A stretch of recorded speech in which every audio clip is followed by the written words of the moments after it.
Welcome everybody to the Popcast. Today we're going to be talking about relationships. We sit down here at the table, talk about our victories, talking about our struggles, and we don't sugarcoat it. So we're going to dive right into it. Today we are joined with a special group of people, one being my wife, first and foremost, Aubrey. And then we have another amazing couple. They won't claim it, but I will claim them as a power couple. Two people that definitely sharpen, help, and build up each other and help move the kingdom forward. We have Mr. and Mrs. Flores, Nick and Coral. Right. We're not Good claiming it. We said we weren't going to Yeah. claim it. Hey. Wow. You won't claim it, but I'll give it to you. But and the expectation's been set for Yeah. this. Absolutely. Bar's pretty high there. Absolutely. But no, we wanted to talk about relationships tonight. Talk about, Pastor is in a series about relationships and about having godly relationships that are from him, that build you up, that move the kingdom forward, that just really are designed from heaven. And I think there's a big difference between relationships that are designed from heaven and relationships that are designed from hell. Right. Would you guys agree? Yep. Agree. So we're going to get into it. Let's talk about it. Let's start off with some scripture here first. First and foremost, Ecclesiastes 4:9-10 says, "Two are better than one, because they have a good return for their labor. If either of them falls down, one can help the other up. But pity anyone who falls and have no one to help them." This verse emphasizes strength and support in a partnership where individuals can lift each other up and achieve more together. That last part was not scripture. That was my own take on the scripture. There you go. But I wanna pass it off, and we can go round table, babe, starting with you. There you go. Start us off. Started off. Hey, I better you cannot. than me. Go right ahead. What in take your time with it if you feel, or keep it as short as you want. But what would you define a godly relationship to be? First thing that comes to mind is both spouses being 100. Yeah. That's probably the most important. And obviously having God as our center. Yep. For sure. I think that's all I can think about. No, now. that's good. That's really good. What you got, wife? Why? Oh, you guys are letting the ladies go first. You know, Ladies it's first. funny See, this because is a live example. right Yeah, here, ladies first. men, they have showed you what to do first. I'm telling you, they already know. No, it's funny because literally on the way here, of course, we were talking about our goal with this podcast and everything. And one of the things that my husband said, and I'm taking one of his things, I'm sorry, baby, but it was perfect. He said, keep it simple. Keep it simple. And that's what you just did. Like Yeah. literally, and I mean, not to say the podcast is over. Hey, we're done. Just Yeah, that's yeah. it. You know, Yeah. we'll dive deeper, but a lot of times we overcomplicate it. Yeah. You know, and that I think is the biggest mistake that people make in marriage is thinking it's more challenging or than it actually is.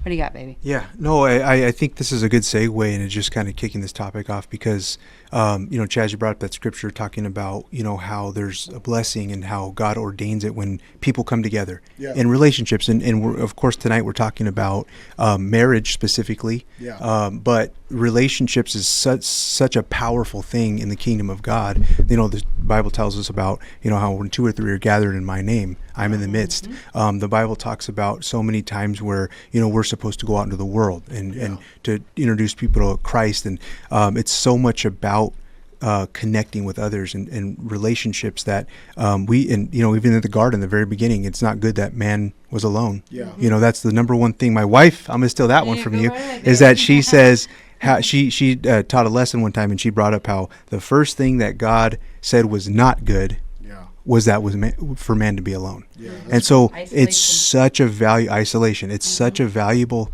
concept of to understand why relationships are so important in a godly context.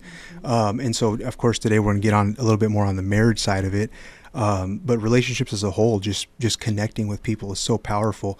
And Coral was saying, keeping it simple. Yeah. I feel, and I not just feel, but I know that in today's society we complicate what such a beautiful thing such as marriage, Yeah. a God-given gift to this world, and we complicate that, and that's where it gets so confusing and gets so hard. And my wife and I have had this conversation. I actually want to talk, table this a little bit and go around and Yeah, let's get talk your about thoughts on it. If we can just start this out. Yeah.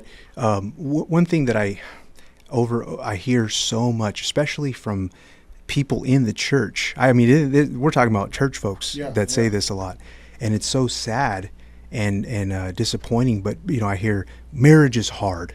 Yeah. Marriage is hard, and don't get me wrong. In no way am I saying that you will never run into any conflict. No way am I saying that you'll never, have an argument or disagreement or what have you. That is, as long as we are human beings, 100%. we're going Yeah. to run into some issues. is hard.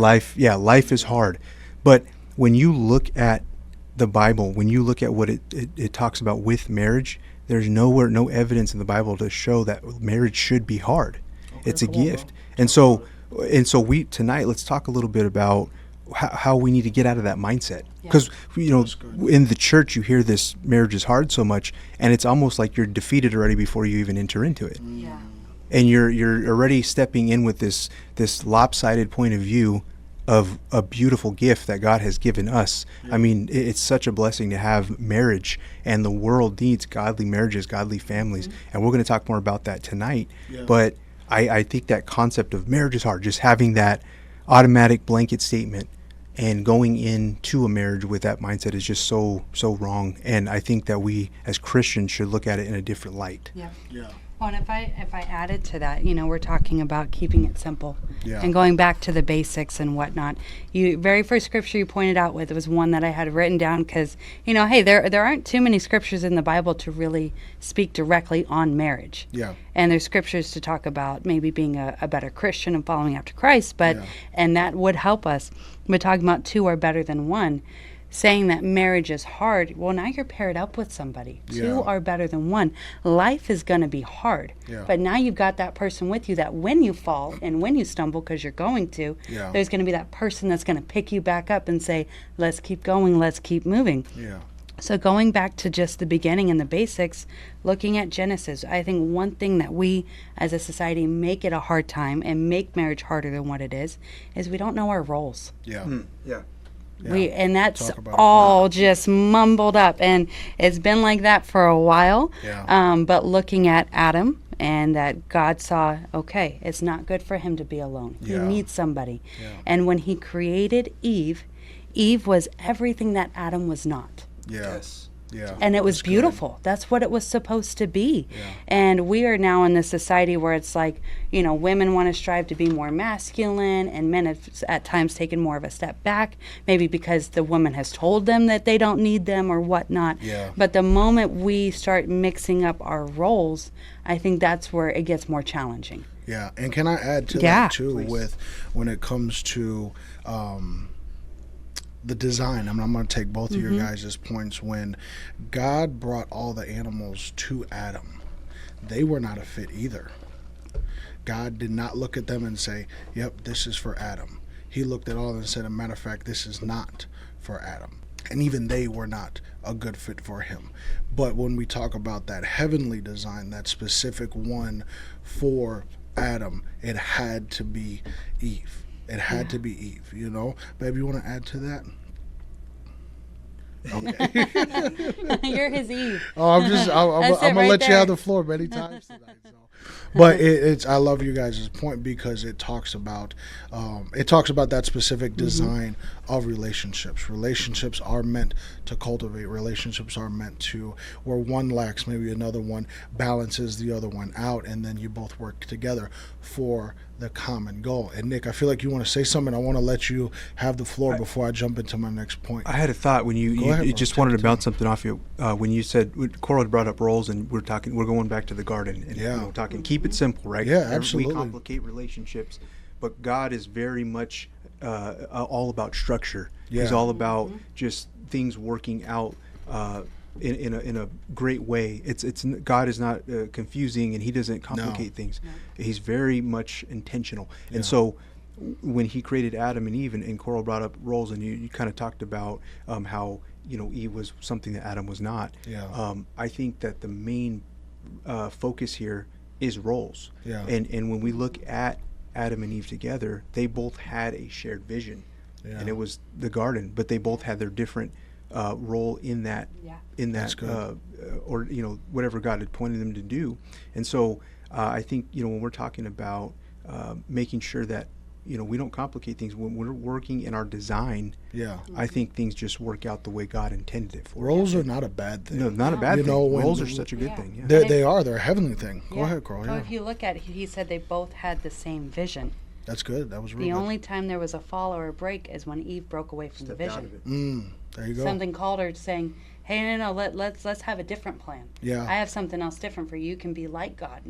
Forget what God said." Yeah. And then she deviated from the vision. Yeah. And then what did she do to Adam? Yeah. brought She him pulled in. him Yep. away from the vision. So Yep. that's where it gets challenging again in relationships if one person is pursuing Christ Yeah. and the other one's deviating. Yeah. Eventually, either there's going to be a complete break, Yeah. or that one has to get back on the way, Yeah. or this one's going to follow. Yeah. And so there's no way they're both going to live together in harmony on two separate visions. Yeah, and the Bible talks about we know the scripture. Our viewers may not know the scripture. The Bible talks about being equally yoked. You know, there has to be a shared vision to move the kingdom forward, to move the family forward. Yep.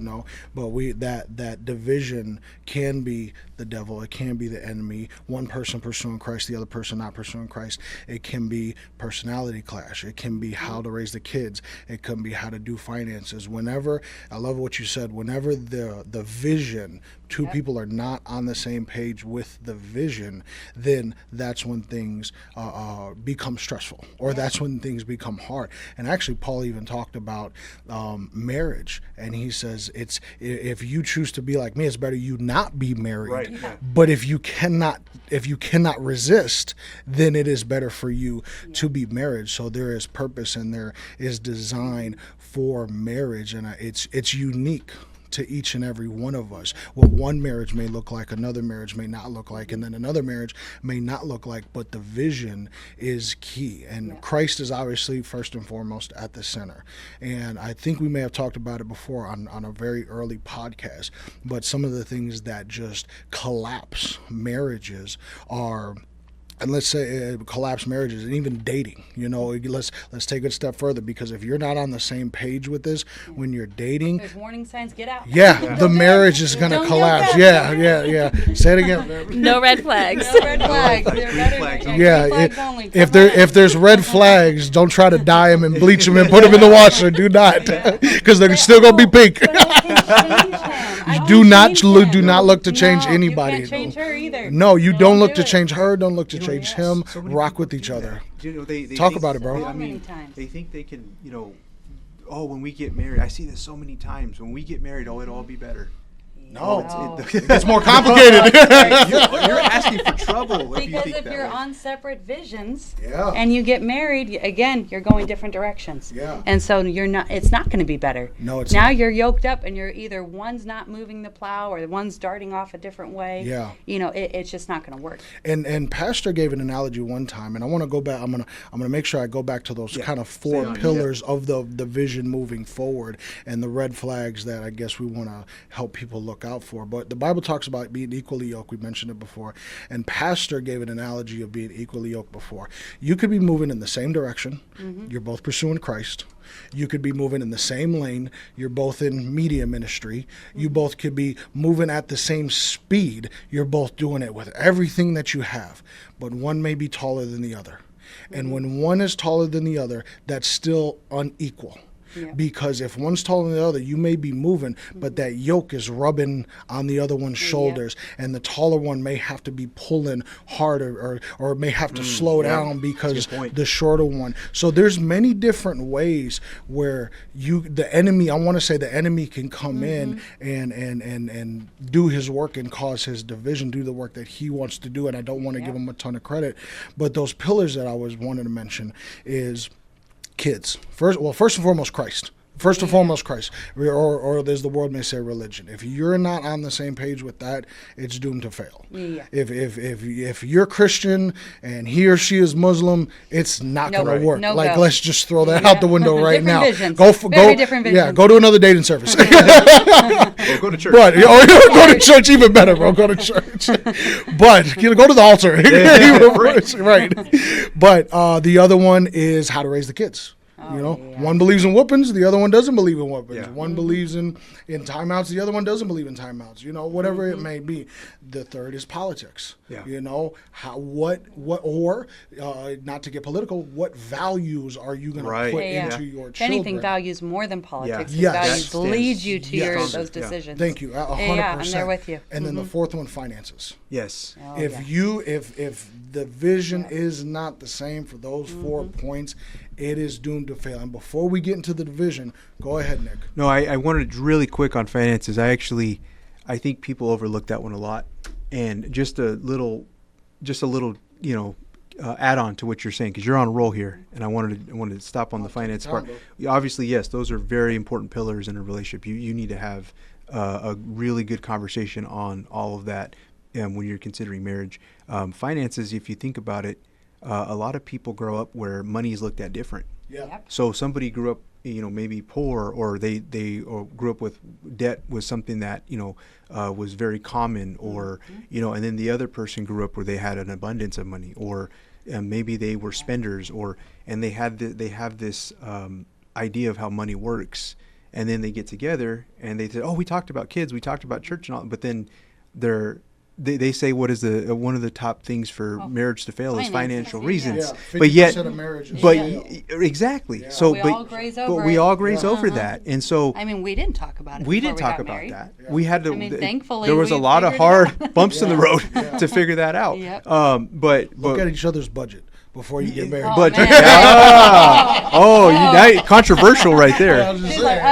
like, So, but it's so true. I wanted to pause on it just for a moment. I know I didn't want to cut No, you off you're there, good. but Take your time. I think that's a big one that we could learn from tonight if we talk about that just for a minute. I think it's important that even if you are married already and you might be having issues with that, make sure you sit down and budget together Have the and tough have those conversations. tough conversations, because that right there, you'd be surprised at how many issues and stress you probably could alleviate if you guys were both on the same page in the financial area.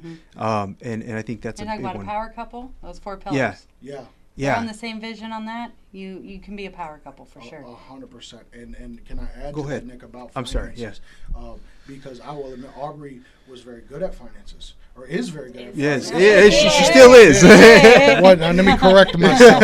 Is We can have good a at quiet finances. conversation on the Look way at home. that. Look how quick Chaz corrected that. That's Hey, power hey, couple hey, right there. I gotta correct myself. Best attribute of a man is if he can correct Yeah, himself. it is. Exactly. But it's not that I was horrible. I just had my learns in life. Yes. Everybody has their we all learns do. in life. So I think it's great though if you do get married, and if something, whether it be finances, whether it be kids, whether it be filling out a resume, whatever it may be, if you are weak in an area, to be able to open yourself up to learn from that other person. And finances is a great example because you may have to relinquish control. Yeah. You Yeah. may have to take control for a season, or teach for a season, or come together for a season, but the vision does not change. The vision is still the vision, and it doesn't matter what speed bumps happen along the way, the vision stays the same. Babe, you want to talk about my horrible... I kind of do. Let's do it. So actually, before we got married, Take your time. my father actually told me the advice that he gave me walking in was don't fight about finances and don't argue about kids. Those 2 things, he's like, that will destroy everything. Yep. Yeah. So if you can avoid it, try to communicate. That's good. And so walking in, having learned finances through my dad, and then having him and his it was really hard. And Yeah. I don't want to put myself in that in this mindset, but walking in, I didn't want to deal with finances. Right. I was like, you're the man of the house. I want you to do it. I want you to be in charge. Just tell me what I need to do, what I have, and I will take care of it. I didn't want that extra mind space to be taken up. So we struggled a lot with that, because I just, you do it. And then it's like, okay, let me put my big girl pants on or big girl skirt on and just take control and really help and be a partner in it, instead of like, I don't want to do it. Yeah, it's realizing each other's strengths, Yes. and that was a strength that you had Yeah. to bring to the table. So absolutely, Yeah. why not do that? My mom did the finances growing up, but she was also a credit manager for a company. Like, that's what she did. And my dad was a pastor, and so not saying that he couldn't have done it. Of course, he would have figured it out if he needed to, but that was a strength that she had. For me, I was so blessed when I married him that he just took care of all. I could see, but I was the opposite. I came into Nick is that marriage guy. thinking I was going to need to do that because that's what my mom did. And then I walk in and he's like, he's been paying bills since he was 16 years old. So I was walking in with no real experience. I didn't have any credit cards when we got married or anything. So he had the expertise. So that was his strength to bring. That was your strength to bring. And I think that's the big problem, is too many times people want to follow a couple and say, what did you do? Okay, we'll just do that. It may not work. And you're different people. Yeah, exactly. 100%. So we're different than my parents. You might be different than how your parents were, but make it work for you. Yeah. I think that's the key. No, 100%. Because one thing that I was very proud of too, in a good way. I would say in a good way, that Aubrey, just like Aubrey was very good in her aspects, and you lean on each other and you help each other, is I knew how to provide. I knew how, no matter what, my family never missed a meal. No matter what, there was always a roof over our head, and that's kind of foundational as a man. You need to be able to, you need to be able to do that before you even start talking about marriage. You need to make sure that you can do that, but to have that extra, that helpmate that can help move the vision forward even more so. You know, women, our wives, not just women, but our wives, because the Bible says a man who finds a wife. And it doesn't say a man who finds a woman finds a good Proverbs. thing. A man, Wisdom right because there. Delilah was in the Bible too. But a man who finds a wife finds a good thing and then obtains favor in the Lord. So they are the birthing of favor. What we give to them is replicated and duplicated and magnified. And Pastor says it best, that whatever we pour into our wives, they will then return to us double by what they give. So whatever we give to them, we give them a house, they'll make it a home, as the saying goes. We give them a seed, they give us a child, whatever the case may be. So it's we got to be able to humble ourselves as men too. You know, I'll speak to the men real quick. We got to be able to humble ourselves and allow our wives to help us, because if we do not allow our wives to help us, what are we doing? We are causing friction in God's design, because our wives were God's design to help us. Go ahead. You know, bro. Chaz, I absolutely love that you too, I love you, bro. you that dude. You that power bros. Romance real quick. Power lifters over here. No, that's the power lifter. Not me. I love the fact that you brought up, you emphasized the word wife. Yeah. And we need to emphasize these roles, because in today's society, it's partner, and you know, it's not, the Bible doesn't talk about he who finds a partner or a friend or a girlfriend or a roommate. It's husband and wife. It's very clear. Man and woman. We yes. don't sugarcoat it. Yeah. Man and yes, that's what woman. we're talking about. Now, the reason I brought that up is because I think people don't realize how powerful and how important the title and the role of each husband and wife is. That they're not just titles, they're not just things, you know, words that we use. A wife is a very, very distinguished role. It's something that God has ordained. A husband is a very distinguished role. And earlier we were talking about, we kind of got off a little bit. We'll get back on it, but we were talking about roles. And in society today, I think that's just, it's so, there's such a disparity with that understanding of what Coral mentioned earlier. We look at it as a bad thing, nowadays, that a husband, the role of a husband, the role of a wife. And it's such a beautiful thing when you actually live out those roles as a wife, as a husband. And so I know, you've even talked about some of the role stuff. I had something. Yeah. You knew I was waiting. I'm going to, I'm not going to interrupt my husband. I'm not, because I've learned much from him over the years. He's a wise man. I'm going to actually say something that he shared with me. And again, we don't sugarcoat it, right? We're going to keep it very real. And this is going to be, this might be a hammer that's going to hit somebody. And I know. But there was a scenario, it was several years ago, that we were talking over, maybe friends that we've seen that have struggled or whatnot, or just things that we've seen. I don't remember if it was something we saw online or what, but he made the comment, well, she was never really raised to be a wife. Oh. And hold on, I'm gonna pause. He's probably like, "What are you saying? What are you saying?" Hold on. Do not, please, understand what I'm saying. It goes both ways. Was he raised to be a husband? Were you raised in a home with examples of what a husband and wife look like? That's good. It does not mean you can never be a wife. It does not mean you can never be a husband. It means that you were given godly examples and you were raised with expectations and morals and a vision showing you. And if you have not been raised that way, you have to recognize that within yourself and go, you know what? I've actually never seen a dad come home and a mom cooking dinner and everybody sitting at the table together. And I never had that growing up. So you all of a sudden realize, I don't even know what that looks like to be a wife. I don't even know what it looks like to be, maybe the man sitting there going, I never had a dad. He up and left, and I don't even know what it is to be a husband. And again, it's not like a mean thing to say, oh, you weren't raised to be a wife, you weren't raised to be a husband. You weren't raised with the vision of what that looks like. Yeah. And so then you have to ask yourself, okay, now I want to partner up with some other people, some mentors in my life that maybe I see them as a strong, healthy husband and wife. Help me. Help mentor me, help guide me, and how to be a husband and a wife. Yeah, and that's such a great point you just said. I think, and let's not take that as a form of condemnation. Oh, no. Because I could see how the enemy could try to take that. What you said was so valuable to people. I can tell you, there was a time in our marriage that I was probably struggling the most. And it wasn't our marriage that I was struggling. I was now a wife. We had a young daughter.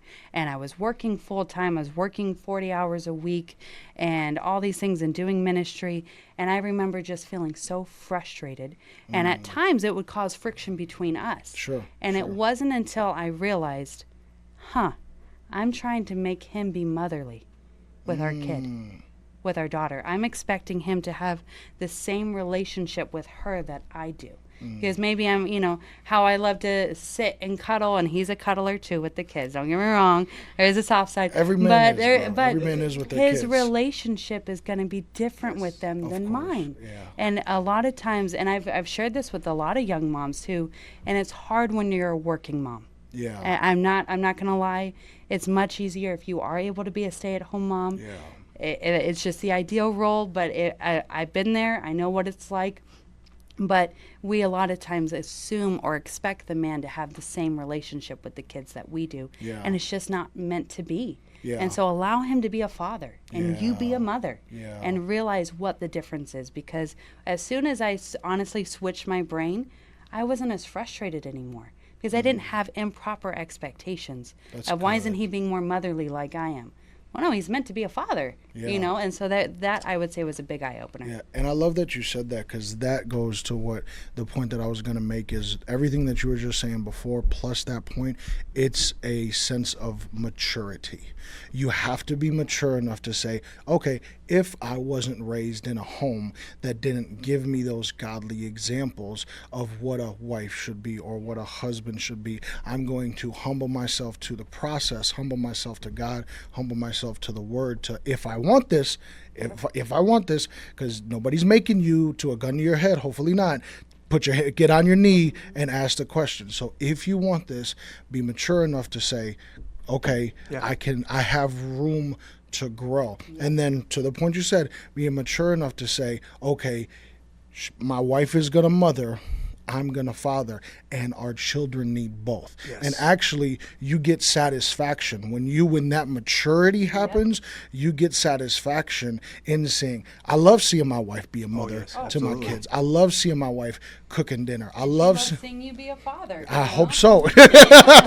But it's when you're naturally in your roles, everything kind of falls into place. Go ahead, bro. Right. No, you're hitting the nail on the head. And then when the Coral's talking about, she's recognizing, hey, I'm called to be a mother, and he's called to be a father, and it's not an excuse for men to not be involved No. and to step up. If anything, we have a lot of responsibilities, Absolutely. even more so, and understanding what it is to be a husband, what it is to be a father, our role as providers, our role as stepping up and being protectors and leaders in the home.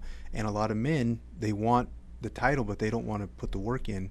And bro, say when Say you're that again. Yeah, no, they, let's talk. they want the title, but they don't want to put the work in. Yeah. And so this is why a lot of times you see marriages where they're lopsided in their when their journey, I guess, where they're headed. Yeah. Like we're talking about equally yoked. Like you mentioned earlier, one's taller, one's they're not both doing the role. And we could we talked about women living in their role, but also as men, we need to make sure that we're being responsible. We're making the right decisions. We're not, we're not just sitting by and coasting. It's not all on the women. And so I think too, I just didn't want to. I want to make sure that the men also understand that we have a lot of responsibility as well. It's not just on one or the other. I love that you said that, because going back to the conversation we were just having about the garden, it was God's design for man to work. Yes. It doesn't matter what you do. I don't care if you're a construction worker, an accountant. Yeah. I don't care if you're a CEO. I don't care if you're a janitor. A man was designed to not coast. I love that you said that. Not coast, but to work. Not just outside of the home, but inside of the home as well. I'm not talking about putting up shelves and fixing doors. I am talking about putting in the work that is diligent to building up the intentional family. work. Intentional work. I know, because we have a blended family. Aubrey we have a daughter that she had before we got together, and we have 2 sons, 3 coming up, that were, well, not 3 before. 3 boys. Three Three boys. boys. That's what you 2 meant. 2 to before. 3 boys. Yes, thank you. I was following you. 2 boys, 1 loading.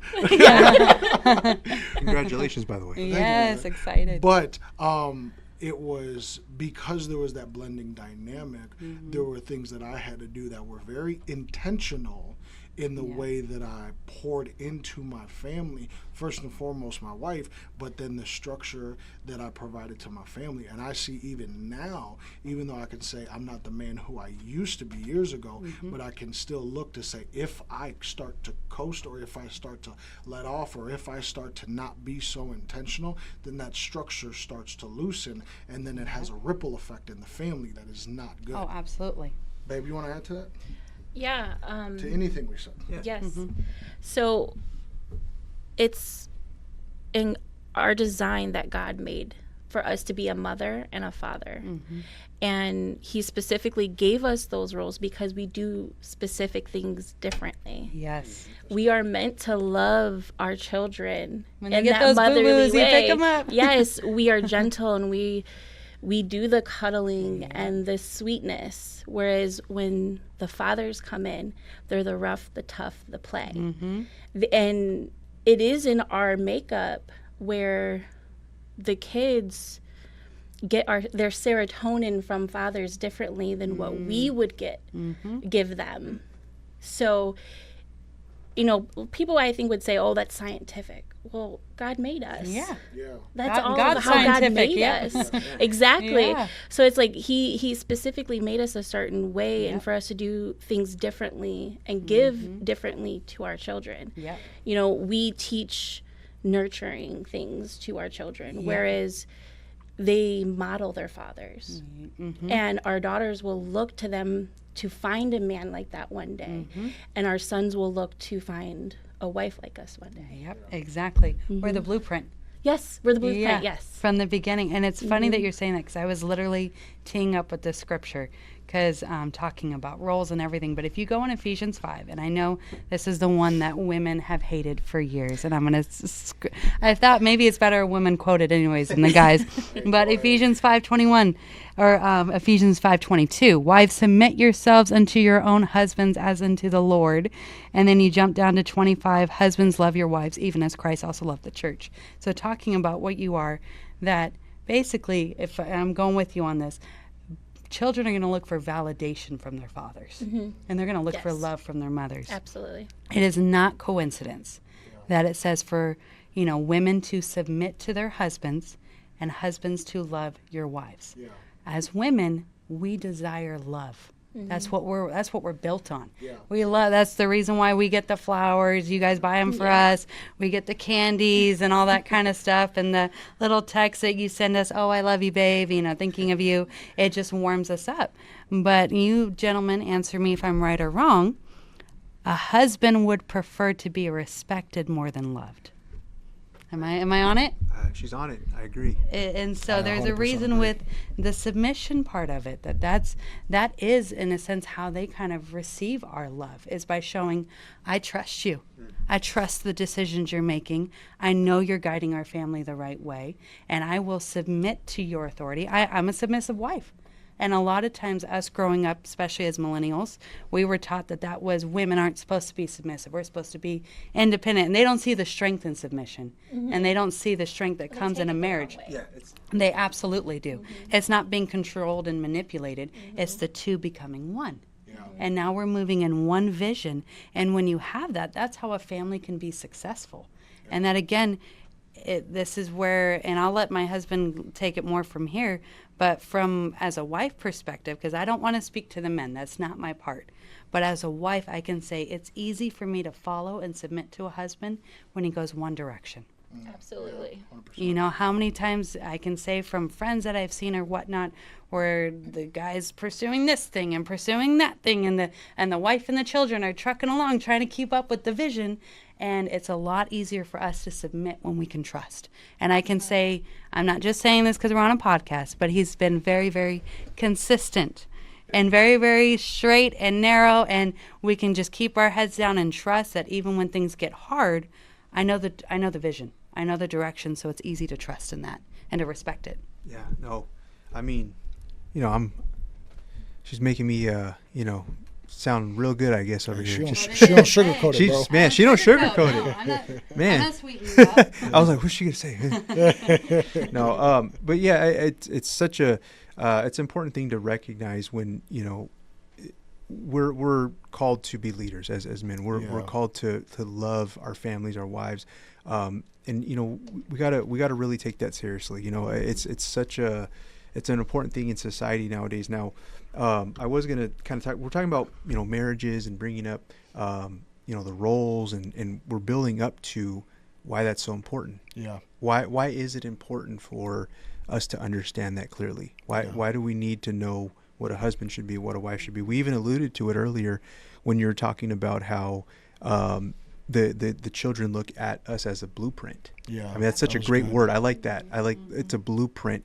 We see so many times how even friends or even ourselves, how there's things that we experience in the past that were not a good example, and that has caused harm and a lot of destruction in our lives, and we've had to you have to go and fix that as you get older and things. And so it's important to understand that God has ordained these roles for a reason, and there's a structure to it. And we're talking about marriages and families today, and my wife and I had a conversation where something we saw, and we've actually talked about it in like a Q&A session before, with raising family in church, and how statistically the ages from 4 to, I think it was 18 or 14. Yeah. I mean, I'm not entirely sure. I'm about 98% sure it was ages 4 to 14 is a very vital time where children decide if they're going to stay connected with Christ, basically. And so as parents, I mean, that's a huge responsibility, you know, to understand why do we need to understand these roles? Well, you're raising the next generation of people that are going to step into ministry, you know, live for God, share the gospel with the world. And so we need to be a good example to the world in that sense of having these families. And in the church, we should be seeing that, you know, we don't see it as much as we'd like to, but we should see that. And there was a little statistic that my wife and I were kind of looking at, and I've seen it shared on social media and stuff, so maybe some people have heard it, but they talked about there's a very low number, 25% of kids that were raised in church from 18 to 29 stay in church. Wow. And it's really mind-blowing and sad. It's scary. Yeah. And they talked about, when they did a kind of the study into that, there were 5 reasons why The 25%. the 25% stayed. And, you know, and this goes along to why we should make sure that we're understanding why marriage is important, why being a husband and a wife and raising children together the right way is important. Because these are things that were found in this study. Number 1, they ate dinner 5 of 7 nights of the week as a family. Yep. Number 2, they served with their families in a ministry. Number 3, they had one spiritual experience in the home during the week. Number 4, entrusted with responsibility in ministry at an early age, And then the last one, number 5, had at least one faith-focused adult in their lives other than their parents. So those were just 5 things that were demonstrated in this 25%.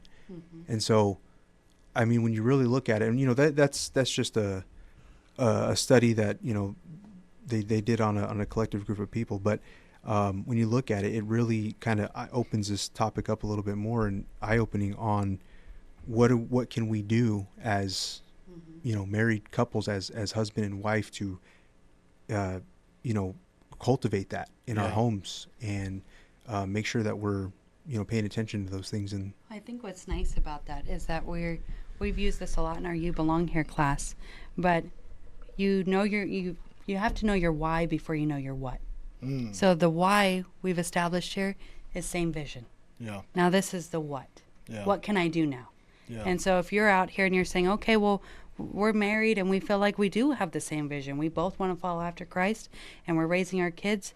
This could be a good starting point. Yeah. Are you having dinner together as a family? Yeah. Are you serving together? Are you coming consistently? You know, are your children getting involved? You know, if you're a member of Pop Church, there's the Next Gen services. Yeah. Are you getting your kids plugged in at a young age to something they love and they're excited for? You know, him and I have talked again. We've been married 13 years. We talk a little bit here and there. So we keep saying that. But there were just somebody that we knew that they made the comment of, I don't want my kids to have fun at church. They shouldn't come to church to have fun. Why And not? we're like, why not? Shouldn't they love being here? Yeah. I'm not talking about turning the church into a zoo or a playground, but absolutely, I have fun when I come. Yeah. I love seeing my brothers and sisters in Christ. Yeah. It's a joyful life. And so if you just want them to be, oh, they need to be on their knees crying and praying and having the Bible in their hand the whole time. No, they also need to be edifying with the body of Christ and creating friendships and everything. And so that's the point of this, is that you want them to see that being a Christian is a fun life. It's a joy-fulfilled life. And we don't have to live with, again, a thumb down the back of our neck telling us everything we need to do. Absolutely not. or is mom and dad somebody different at church than they are at home? Yeah. Right? Yeah, You know, get that one. so I mean, you know, we can act a certain way in front of people at church and look holy and everything, but are we at home being a good example? Or are we always screaming at each other? Yeah. Are we ignoring our children? You know, are we not showing each other affection and I mean like more of a sense of the kids can appreciate one another, loving one another, and do the kids see that and feel that at the house, you know? And so Every time I make dinner, he sits down and thanks me for dinner in front of the kids. Yeah. And that might I seem do kind that, of don't silly. I? You do that all the time. You know, thank you He's for dinner. consistent. Thank you for he's consistent. Consistent. But he's also showing the kids, like, I appreciate what mom did for us. Yeah. You know, or when he went and got the battery changed in the car because one of the kids left the lights on in the car. I changed it. I Yeah, didn't get he it changed it. I'm sorry. He went and picked points. up the battery and then changed Men it. don't let other men He- no, change he- the batteries. He made his own battery. That's what he was in there with his, you know, Come on now, welding and give everything. me credit for that one. Okay, he changed the battery, but make sure that us in front front of the kids, and we were like, thank you, Dad, for changing the battery, and Bronson's out there wanting to learn and everything. But let them see those things. Let them see those parts of your relationship. Appreciate one another. Sometimes it just means a lot when they say it, too. It lets me know I made a good dinner. I like to hear it. Absolutely. It's nice. We talked about a blueprint, and there's so many. I love that term, blueprint, because the Bible also talks about raise up a child in the way that they should go, and when they were old, they will not depart. It is our job to give them that foundation, give them that blueprint. But then there's so many layers. When you think about a blueprint for construction, there's so many layers that goes into it. There's the foundation, then there's the framework, then there's the windows, then there's the siding. Then there's the paint or the drywall. Then even before that, there's the HVAC, there's the plumbing, there's the electrical. There's so many different aspects that can complement that blueprint that somebody can see it from the outside looking in. Like, oh, I see my mom and dad were affectionate. I see my mom was appreciative towards my dad. That's the windows that I'm looking through, that lens that I'm looking through. But then I saw my dad. He was consistent going to work every single day. That was the framework that held our house together, you know. And I don't want to beat up that point, but I think that's a good way to look at it when we talk about blueprint. And then when we give our children that blueprint, when we show them how to read a blueprint, because you can be given a blueprint, but if you don't know how to read it, you won't be able to build when they that start house. looking for a spouse, do they know what they're looking for? Come on, that's so key, and that's I think that is the what that we can do right now. One of the whats is show our kids how to be able to, one, see things through the lens of Christ, not just relationships, but everything. But we're talking about relationships here, seeing relationships through the lens of Christ. So when they get that age and they naturally start to desire relationship, desire dating, and desire marriage, they know what to look for, and they're not just pulled by every shiny apple that's in the garden. Go ahead, bro. I like that scripture. I wanted to just really quick just stay on that one for a sec, because you brought up the proverb, and the scripture actually reads, "Train up a child in the way that they should go, and when they're old, they shall not depart from it." The word train. It's so important that we remember we got to show them by example. You know, we read the statistic earlier about a lot of the things that really helped shape these children that stayed in a walk with God, and part of it was serving with their parents, training them. You talked about the blueprint and how if they don't know how to even read a blueprint, how are they going to be able to build a house? They know how to swing a hammer, we're going to be in trouble. So training them. A lot of parents, I've even seen this. I was a Sunday school teacher for 7 years. You know, I've taught a lot of kids ministry things and stuff like that. I've literally heard parents come to me and say, I'm not really a church person, but I bring my daughter or my son to church because I want them to learn the right things and live right. And, you know, that's not training your child up. No, it's not. No, you're not handing them, you're handing them a toolbox without the tools in it. You know, and so it's important. I just wanted to hone in on that really quick when you talked about that scripture of train up a child in the way that they should go, because we need to be really intentional with our actions too. It's they need to be able to follow by example. And so Well, and even the other scripture that you added about building your house on a rock, right? The solid foundation. You know, we at the very beginning of this podcast, we talked about how marriage is not hard, but life is hard. When the two of you become one, and it says if you fall, the other one picks you up. If your life is on that rock, winds are going to come. Rain is going to come. Bottom line, life is going to be hard. The house built on the rock and the house built on the sand both endured the same storms. It's going to happen. It's just going to happen. Sickness happens. You know, issues, you know, with raising kids or whatnot, or different things that happen with work and finances. It's going to happen. But if you're on the rock and you're yoked up together, you will make it through the storm. You know, there's a scripture that I had written, and, you know, you're talking about the 4 pillars of building a marriage, building a family. And I don't know, I don't think this would be a 5th pillar, but it's definitely something that I would want to add in as something that would be a mindset. In Matthew 19:6, so they are no longer 2, but one flesh. Therefore, what God has joined together, let no one separate. You both have to have the mindset, there is no way out. There is no quitting. I'm in this marriage till the end.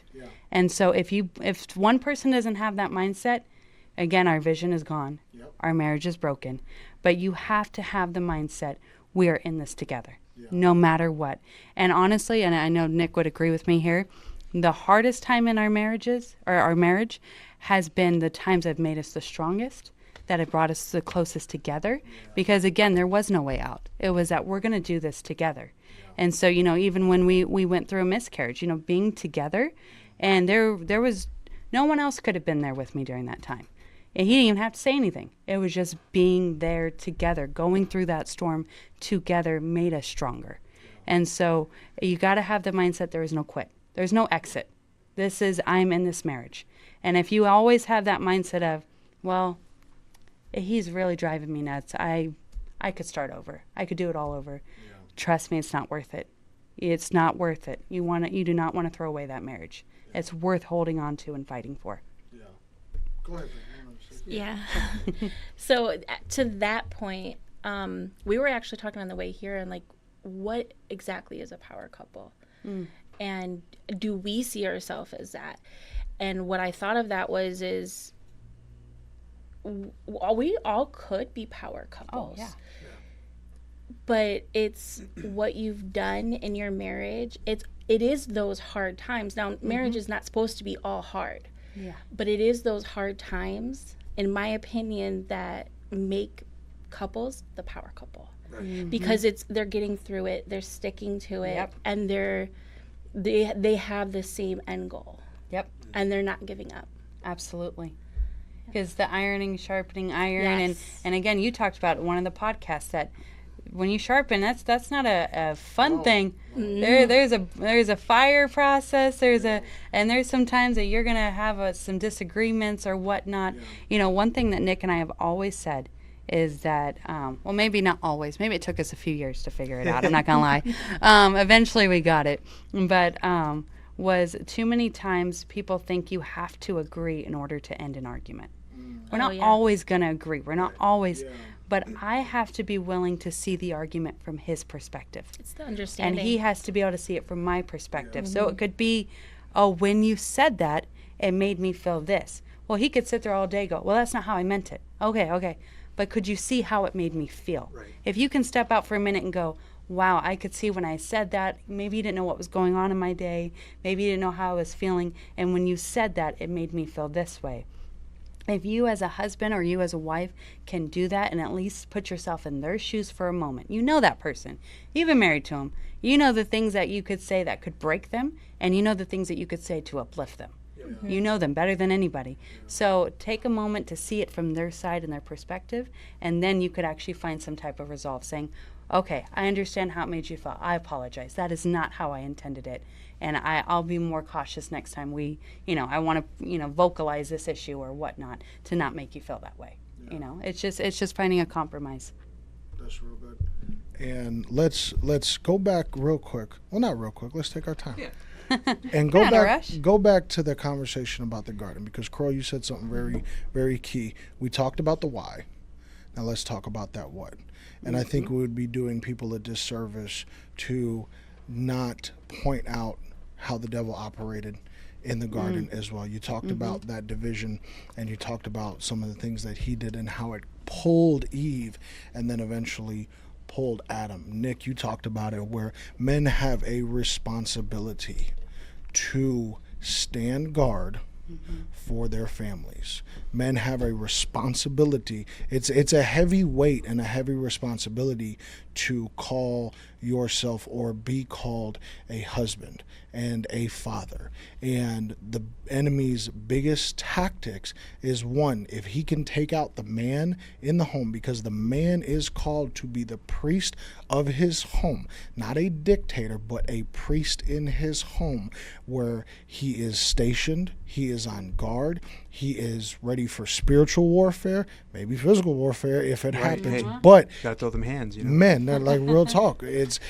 But you, to your point, bro, all jokes aside, you have to be ready for whatever, and you have to be willing to do what you need to do, because we see in that scene of the garden where Adam got out of his role, because a man has a role too, where he got out of his role, he then allowed the enemy to come in, that snake to come in and deceive Eve, and then that's when sin entered into the world. Yep. So Nick, can you keep it in that same scene? What do you think are some of the enemy's biggest tactics to be able to come and cause that division?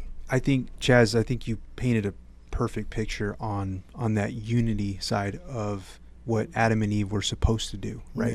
Yeah. And so the number one, I believe, major thing that we can learn from that Adam and Eve scenario to now is the isolation piece. Yeah. Where we're talking about having a shared vision, being able to understand your role. I think what happens is when, even in today's society, in today's world, where married couples both isolate themselves. Yeah. Where in Eve, she isolated herself and lended her ear to the serpent. Yep. And Adam was wherever he was, he wasn't being the man he should be. Yeah. And they were both isolated in their own respect there. And because of that separation, that isolation of themselves, they lost out, and they ended up, doing something that basically cursed humanity. But we talked about, we're talking about power couples, and what I'm wanting to do is kind of break that down in this context of that. From the beginning in the garden, Adam and Eve, they both had roles. They both had a ground to work. They both had a vision. They both had a commission from God. They both they were supposed to do a certain thing. They were supposed to tend to the garden in their own respective roles, and they deviated from that. And so, nowadays when people say, power couple, they're usually, what is that like? Usually they're referring to, they're both like really good in the gym, or they're both like financial. business, They're both something like business owners, Yep. or they're both. I mean, the list goes on, right? I mean, when we talk about power couple, that's kind of what. Usually they're on the same vision in some way. That's exactly what I was See right getting here, at. we're Look at that. unity. See, Look at this. is that a Did power not couple? plan that. I Did don't not know. plan it. It just happened. So no, in all reality, it's that whole concept, that idea that society is painting this power couple thing, right? Yeah. That it's a coin phrase, very popular, and you see that a lot in social media and things like that. But a lot of it is because these two individuals come together, and they have this. They're both just so focused on building and going forward in whatever they're doing, that they become this power couple. It's not just the one anymore. Yep. And when we're looking at more through a spiritual way and through a godly way, and Aubrey alluded to that earlier, and she made a really good point about that we all can be a power couple. Yeah. Yeah, absolutely. And I know that context is more on the social media and all that, but when we're talking about it here today on this podcast, we're talking about a little bit more on the spiritual side. Yeah. Aubrey made a good point about how what does that look like, being a power couple. In a sense, we're using that term, but we all can be that when we have the shared vision. I would say if you're raising children right, that's a power couple. That's a power couple right I, there. I would say Absolutely. if you're doing ministry together, that's a power Just keep couple. it simple, right? Keep it You don't simple. have to overcomplicate it. No, you No, don't. it's not Yeah. complicated. It doesn't have to be. You don't have to put the world's standard on God's design, and that's Amen. Say that that's again. what happens. Say that You do again. Come not on, do it again. have- Do that part again. Man standard. You do not have to put the world's standard go. on God's design. Yep. That is what happened in the Garden of Eden. Is the world, the devil, sin came in and Yep. put his hands on God's design, because marriage is God's design. Marriage is what his purpose for a man and a woman. When God made Eve, he walked her into him and presented her to him, and he said, bone of my bone, flesh of my flesh. And then God looked at them both and said, this is very good. Yep. He didn't look at any other one of his creations until he looked at Adam and Eve and said, this is very good. But then there's that what, because life happens. Yes, Life is gonna hit you. If you think that just because you got married, it's all going to be sunshine and rainbows. No, you have two personalities coming together. Yep. You have you have two different ways of raising children. Yep. You have two different ways of doing finances. You got two different ways of waking up in the morning. Yeah. If one's a morning person and the other one is not a morning person, somebody better give. There's got to be a give and take. If somebody's a night owl and the other one wants to be in bed by 8:30, there's got to be some give and take. But there's that designed by God, two people coming together. Again, we keep saying it, and we cannot say it enough, for the shared vision. Nick, I love what you said. Whatever the vision is, if your vision is, because I know you guys homeschool your kids, if your vision is you work, and you homeschool your kids, that's a great vision, and you're succeeding at the vision. But we better be on the same page. You're on the same page with the same shared vision. If one wants to go to church on Sundays and the other one doesn't want to go to church on Sundays, It's going to be challenging. It's going to be challenging. It's not going to be work. And the biggest thing that we're talking about right now, when the enemy came in and put his hands on God's design, is he caused division. If he can do the opposite of what God's word is, where God says two come together and they two are better than one, if he can split that, then he has won. Not saying we can't come back to it, but that's where the enemy works, is in that space of division. Coral, go ahead. Oh no, just you guys were hitting on the men. And that was good. You're the men. You went back to Genesis, you talked about what was the role of the man. And so I'm gonna hit the women. Is that all right? Aubrey, you with me, right? I'm We're with okay. We're okay. Well, we talk about Eve a lot and talking about how Eve lended her ear. But then really what was even more dangerous is what she was willing to speak to her husband. Okay? I'm just going to, I know. That's where it gets a little bit more dangerous, because when you're husband and wife, he lends that ear to her. He trusts her. And so she said, hey, I ate it. It's good. Go right ahead. Do it. Even though she knew that she was causing him to compromise what God had given him. And so I'm going to jump forward a little bit in the Bible, and we're going to talk about Job for a minute. And he already knows where I'm going. We did a discussion about a year ago with our minister wives, and they had asked me just to kind of share a word on how to be a supportive wife, as a minister's wife and whatnot, and how to, be in the right vision and unity with your husband. And I was doing a study, and we talked on Eve, and then, I was studying and reading different wives in the Bible, and I come across Job's wife.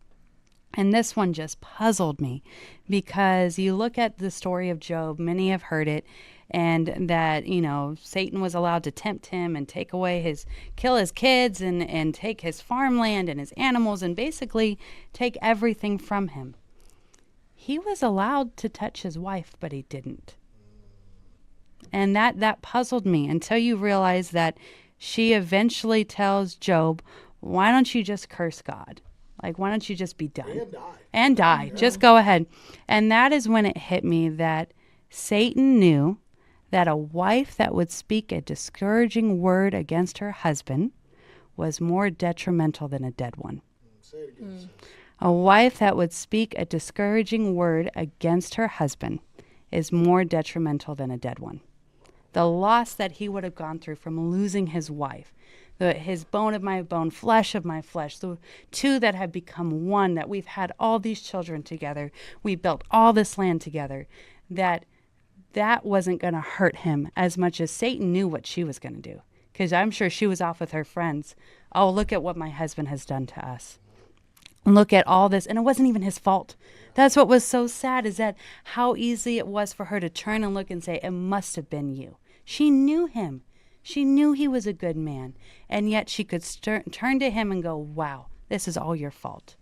And so how many times do we as women, even in our modern day, okay, finances are tight. I don't care who you are. I don't care the way the economy is, and we're not going to get on politics, but the way things are for finances for homes, it's tight right now. Don't allow that to turn you and your spouse against each other. Of, wow, look at what's happening. Couldn't you be a man and do more for us? Couldn't you? Now, if he's not working, You've already mentioned it. You got on the men. I'm not going to get on the men. I'm not getting on it. I won't get on the men today. But if he is out there and you know he is working, you know his character. You know he's a good man.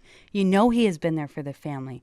And you know he's been consistent. He has led a straight line. And then times are hard. Don't let that turn you against him to now start speaking a word. Because, again, we said it earlier, a wife knows what she could say to break her husband, and she knows what she could say to uplift him. I know him better than anyone. I know what things I could say that would completely crush him, and he knows what I could say to completely crush me. But I don't want to speak death into our family. I don't want to speak death into our marriage. I want to be intentional with my words, even on a day where I'm frustrated or easily annoyed or whatnot. You learn to hold your tongue and go, nope, I'm not going to speak that into my home. I won't. We're going to be in unity, and I'm not going to speak death. That's good, sis. That's all I had. Aubrey, you got anything for the ladies? No. No, was that enough? Yeah, that was You're there enough. with me, though, right? Yeah, I'm not with alone you. here. Okay. I agree. Go get a job, man. No. Yeah, if you don't have a job, go get a job. If you don't got a job, go get a to job. work. But it's you broke down so much. A wife can either build up a man or she can tear him down. And so men need to be, let's talk about the dating men real quick, and let's progress. Dating men need to be able to find a godly woman who's grounded, who is in her faith, who knows how to be a wife, who knows how to be in her role, who knows And if she how to does it, actually she's build them up. seeking it. Yeah. She's desiring it. Yeah, let's talk about that, because I get when before me and my wife got married, I was seeking counsel. I was seeking text. I was seeking, how do I be a good husband? Now, what I will say is, if you don't apply the knowledge, it's worthless. Right, yeah. Because wisdom is nothing. Wisdom is not nothing, but wisdom is knowledge with application gives you your wisdom. And that's what is going to give you the fruit. That is what is going to catapult your family. That's what's going to move your family forward. And I'll be transparent for a second, because a lot of what I learned how to do, I didn't do. A lot of what I said I was gonna do, I didn't do. And I'll be transparent, because I wanna help Talk on it, people bro. and lay myself out here real quick. In our marriage, to begin with, I was not a very good husband, because I let my mom get in between and cause division. Yep. And there's exactly many different things that can come and cause division and separate a husband and wife, just like we see in the garden. So let's bring it up to modern terms. There's in-laws, whether it be mother or father. There may be finances that we've talked about before. There may be friends. Say that again, babe. Siblings. Si- Everybody in your family. Siblings, family members can do it too. The Bible says you are to leave your mother and your father. You don't disown them. You don't curse them. You don't do anything but leave them. It is okay to cut the umbilical cord, men, and leave your parents and cleave to your wife. There is not a person on this planet that you have made a covenant to other than Coral. There is not a person on this planet, till death do we part, that I have made a covenant to other than Aubrey here. That matters. It does matter. It's That very important. covenant matters to you. It matters to your wife. It matters to your kids. It matters to, most importantly, God. So when you don't take, men, the knowledge that you have, or you're not seeking the knowledge like you talked about earlier, maybe you didn't have a good example. I did not have a good example of parents, and I'm not bashing my parents. I am placing honor on my parents, because they taught me how to be the man that I am today. And I want to be very strategic in how I say that, because I went through a period of time where me and my dad's relationship was rough, but we have since reconciled. We didn't talk for 13 years, and this past year, me and him were able to come together and lay it all down aside and reconcile the relationship intentionally. I reached out to him intentionally, and me and him now have a better relationship than I ever That's had. a God thing right there. Yes, it is. And that's only God. And you know what? Because I reconciled with him, my family then saw, and I'm getting off topic a little bit, but I'm going to come back. You're on My it right now. family, it's been a ripple effect in my family. family because him and his sister, my aunt, did not have a good relationship, and now they've been able to come together. So when you're intentional about what you're doing with the relationships, because we're talking about relationships, if you are intentional with the relationships that you have, you don't know the ripple effect of what's going to happen, because you are the catalyst. Men are the catalyst in so many different walks of life, with you, with your job, with your kids, with your wife. And when I was able to lay myself down and humble myself and say, you know what, babe, I kind of suck as a husband. And when I was able to do that, Yeah. I don't think I suck that much that anymore. pride down. I think I've done a good job of being open and honest, but I had to allow my wife, because she saw it from day one. Allow my But wife. you saw the potential, right? did. Okay. Hopefully.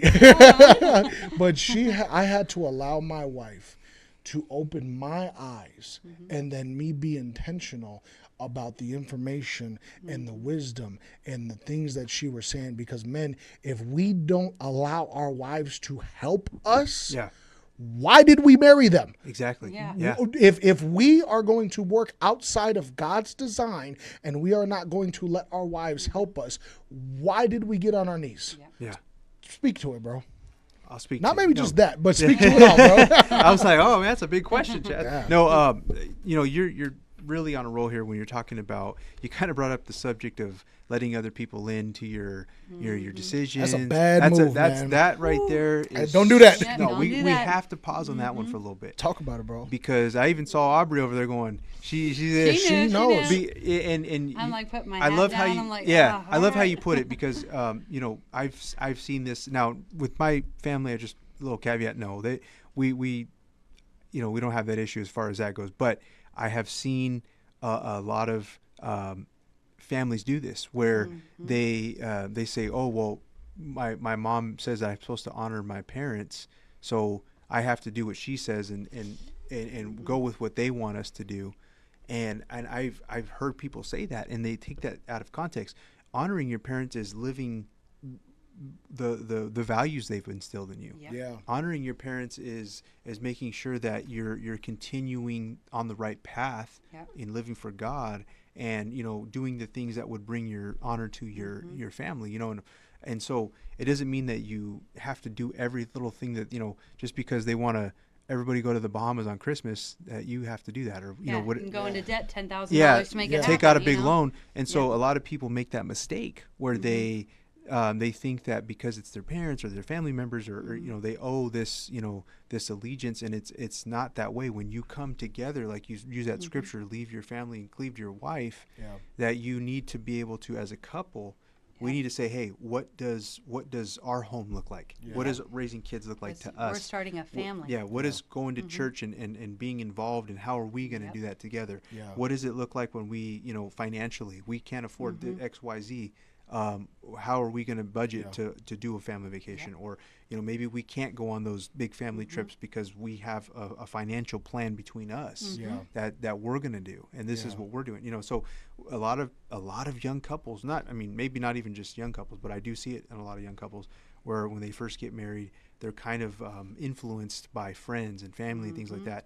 And it's important for us to say, no, like we talked about earlier, husband and a wife, that's a big deal. Yeah. Matters who you marry. It matters who you marry, It and does. it's a role. When Don't you make it when you lightly. become a husband, you become a wife, you got to grow up and you got to make your own decisions. And so I know I just see that a lot where I'm so glad you brought that point up, where people want to bring influence into your marriage, but you have to sit down and create your own boundaries and say, no, this is what we're going to do. Yeah. Because even when you get into how certain families, maybe they were raised in a really traumatic household, where there's a lot of bad things that they've been exposed to, and they want to change that now, and they want to move forward with their family and live for God, and they don't want them to live the way they grew up.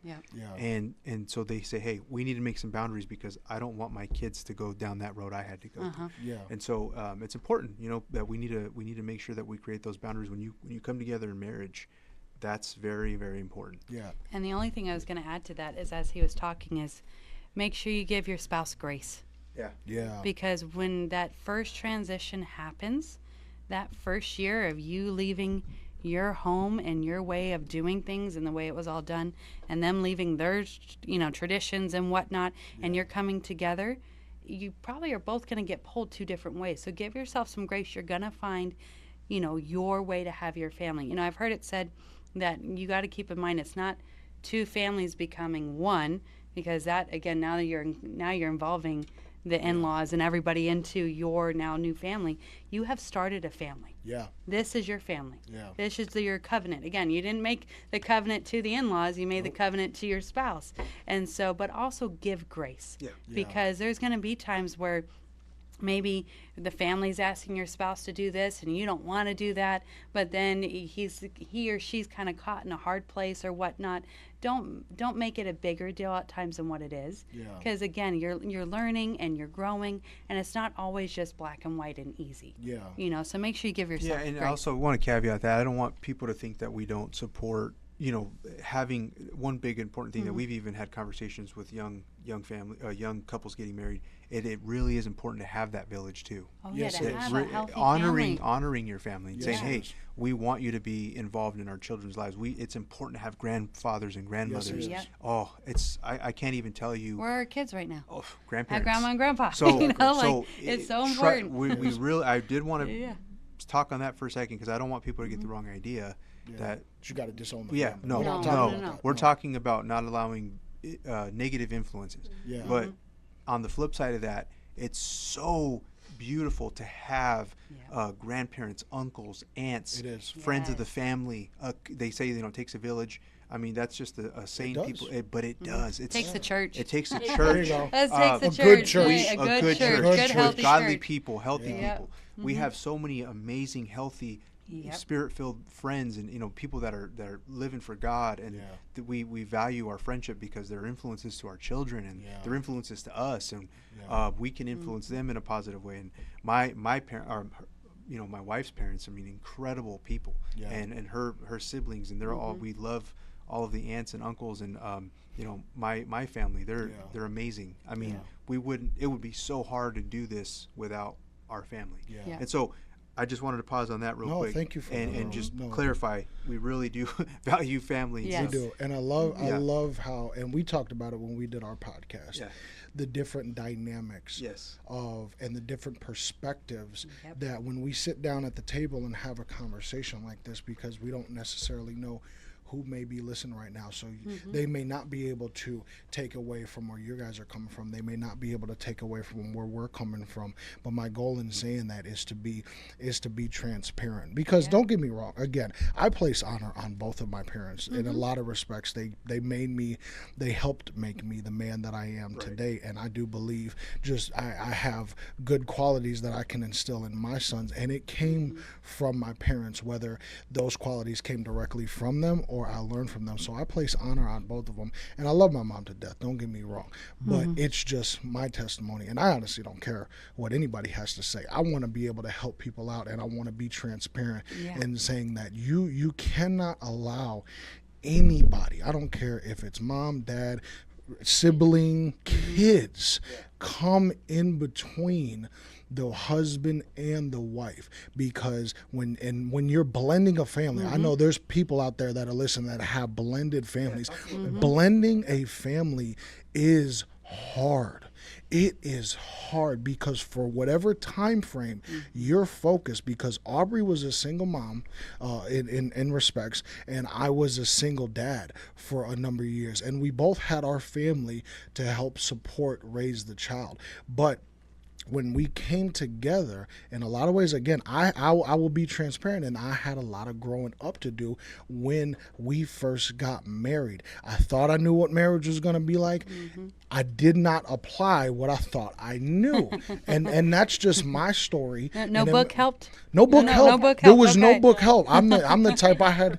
No. You cannot prepare with a book. Just like people ask me, well, when I first had a kid, and I know they asked you the same thing. Are you ready to have a kid? No, I'm not ready to have a kid. You but might we have gonna said go yes, for it. but the answer was no. Not ready after you have one. You're like, oh, No, I wasn't ready for this. we winging this day by day. I was winging it on day 1. I'm winging it on day 365, and I'm winging it 14 years later. But that being said, this has to be the most firm relationship that you have. Again, I love what you said, Nick. It does take a community to build, and it is a beautiful thing to see kids interact with their grandparents, because that's a different relationship in itself. They're going to love them a little bit different than a parent would, and they should. That's God's design, is for to have that community. But you cannot allow, it does not matter who it is, and if you see it and you recognize it, you have to set up a boundary. That is the pushback to it. That is the stopping point to it, because mine and my wife's marriage got better. Even more so, mine and my son's relationships got better when I started to set up boundaries in my life. It took a little while. Yeah, well, two is better than one. Two is better than Yep. one. She was able to see things and recognize things and point things out with me, with my kids, with my family, with whoever it may be, with people on the job. I'd come and bring it to her. Babe, I'm dealing with this right now. Let's talk about this. But I allowed her to speak into my life. I allowed her to open my eyes up. I had to give up a lot of control over my own life, because now, which was not easy because I'm hard-headed, but it made me a better person than I was before I married her. Yeah. Speak on it. Talk to us about how hard was it? How hard was it to, It was hard. Yeah. It was hard. Oh my gosh. It was so hard. Yeah, no, it was being in that position where I didn't look on how to be a wife. I was raised on how to be a wife. And it helped that I had a good foundation and a church that helped teach that to me. No, that's like, huge. We were taught about Ruth so many times. And you got to be a wife like Ruth and be that person That to your Proverbs husband. 31 Yes, woman, that yes. And so coming in, we obviously have different backgrounds, and because of that, we all do. All married couples, we are raised differently. We're taught things differently. And that's okay. Yeah, it's okay, but that's where all of the friction comes in, the ironing sharpening iron. So that does cause a lot of things, and me being somebody who I'm very observant. So observing everything that I was seeing, at first I'm like, let me not say anything. Let me, just sit back and kind of watch things unfold. And eventually things were coming to me. Our youngest, he came to me. He told me something he was uncomfortable with. And so it's like, okay, well, now I have to bring it to him. So then being put in that position, my biggest thing was, I don't want to be the reason for friction in his family. And so it's but like, now it's your family. It's but no longer his. Yes. It's you stepping into your role. Yes. Yep. It's that role to be fulfilled. Yes. Yep. Yes. And so I had to step up, and I had to that's protect beautiful. him and be that person for him, even though it was going against somebody that was on his side. And that kind of just kicked off everything. And it was hard. It was really, really hard, because when somebody has an influence over you, and you put that person, because you respect them, and you just put them up there, and you're like, oh, you'll never hurt me, you'll never do wrong, you'll never tell me the wrong thing, you won't stir me in the wrong direction. But then all they've done is do that unknowingly through the manipulation and just whatever they can do to get what they want, but make it seem that it's about you. That is hard to fight. Being on the other side of that, to see somebody go through that and try to help them, and they don't see it yet, that's hard. That's really, really hard. You're being the other perspective. You're trying to shed some light. And it just took a lot of prayers, a lot of talks with God, and just trying to get the inside of, okay, well, how this didn't work, so how do I do this? Yeah. What's another way of that I can try to speak on this part and get those eyes to open? Yeah. And like I said, just took a lot of prayers. You know, and that's an interesting point as a wife, because again, we have their ear. Yes. And as a woman, you can get in a role and get into a bad habit of manipulating that ear. Yeah. And making sure that you're not doing with a manipulative tone. Yep. Because goodness, I could get him to probably buy me a Mercedes if I really want. I'd be like, hey, I don't know. Like, hey. But you have to be careful, because again, if your vision becomes just self-interested, Yeah. then I'm going to manipulate him to appease Yeah. my self-interest. Right. But if my interest is our family and our Yes. home and safety and making sure everybody's on the same page, then I'm not going to use my words to manipulate him. I'm going to use my words to speak to him, Yeah. you know, and speak together. And, you know, and one thing that you guys, as you're talking through all of this, merging families, even issues outside and coming together, there's one thing, because we already mentioned, make sure you have a lot of grace Yeah. in your marriage, but make sure you have a lot of forgiveness. You know, because forgiveness, I heard it said once, forgiveness is releasing a debt. Yeah. Instead of saying, you did this, so you owe me. You owe me this, you owe me that. And as a husband or a wife, if your spouse isn't going to be perfect, they're going to do something that is going to set you off, they're going to do something that might hurt you or whatnot, or, you know, whatever it might be, you got to learn to forgive, and you got to let it go. And as women, the hard part, don't bring it up again. Yeah.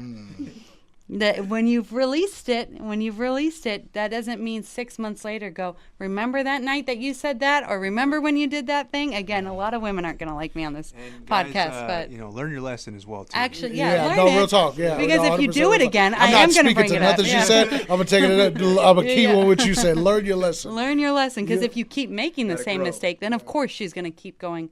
This is the fifth she's time it's valid. happened. Yeah, Yeah. absolutely. If the trust. Yeah, go ahead. Oh, If absolutely. the trust is broken, if he's continuing to do the same thing over and over and over, Mm-hmm. how can we as a wife trust good. Absolutely.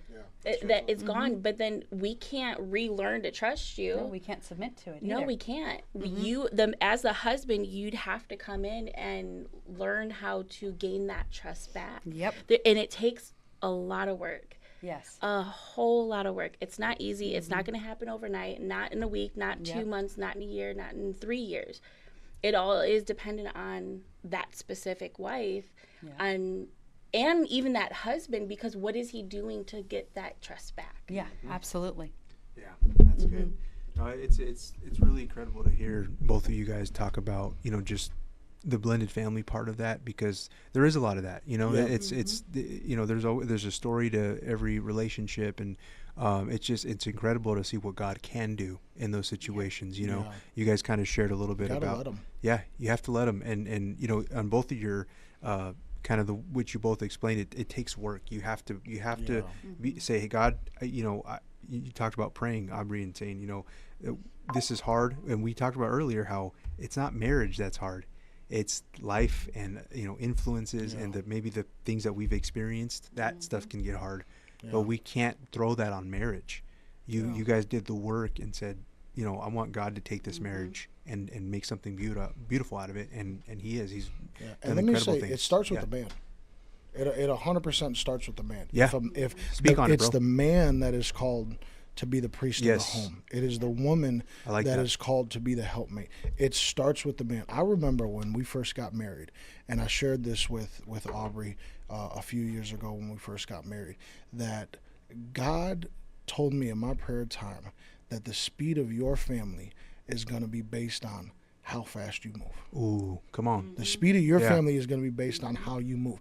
And that struck me like Wow. hit me like a hammer, because I'm like, okay, I felt the weight of being now, I was a father before, but I felt the weight of being a husband, because in a lot of respects, in a lot of aspects, I could move how I wanted to move no matter what Wow. Yep. I did, whether it was good, bad. You don't have anyone to include. Yeah. I had No nobody to be accountability. accountable for. Exactly, bro. Took the words right out of my mouth. You're 100% right. I had nobody to be accountable, and I had nobody that was moving with me. My kids were just along for the ride. It didn't matter what I did, whether it be ministry, because me and my kids I had my kids raised in church. We were stacking chairs in the sanctuary, you know what I'm saying, after church on Sunday. That was our service. My sons were being little ushers when they were younger. So it didn't matter what I did, whether it was good, bad, ugly, in between, it didn't matter. But I can move how I wanted to move. But now I had my wife with me. Now I have somebody that I'm accountable to. Yeah. Now I have somebody who's looking to move with me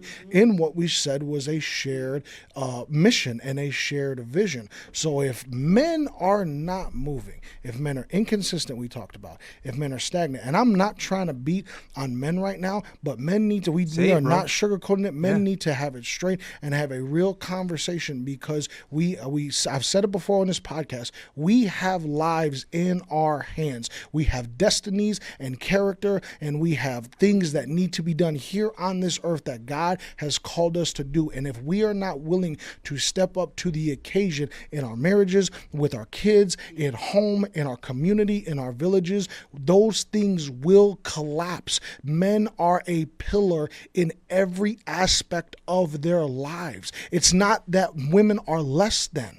The women have so much value that they can add to what a man can be. Coral, you touched on it earlier when you talked about Job's wife. A wife can either build a man up and he will shoot for the stars, or she will tear him down and he will be under the dirt. We've seen it. You see it time and time again. But men have to be intentional. One thing, one revelation that I had, and it was stupid of me not to have the revelation years prior, but a revelation that I had, and my wife Aubrey had it was almost, she had to like throw something at me to get it through my head. She was like, do you? Was it not a chocolate? Literally, I said like, it was several chocolates and some Crocs. But she looked at me one day and she says, why do you act like I'm gonna do you harm? I did. And I didn't realize it. Yeah.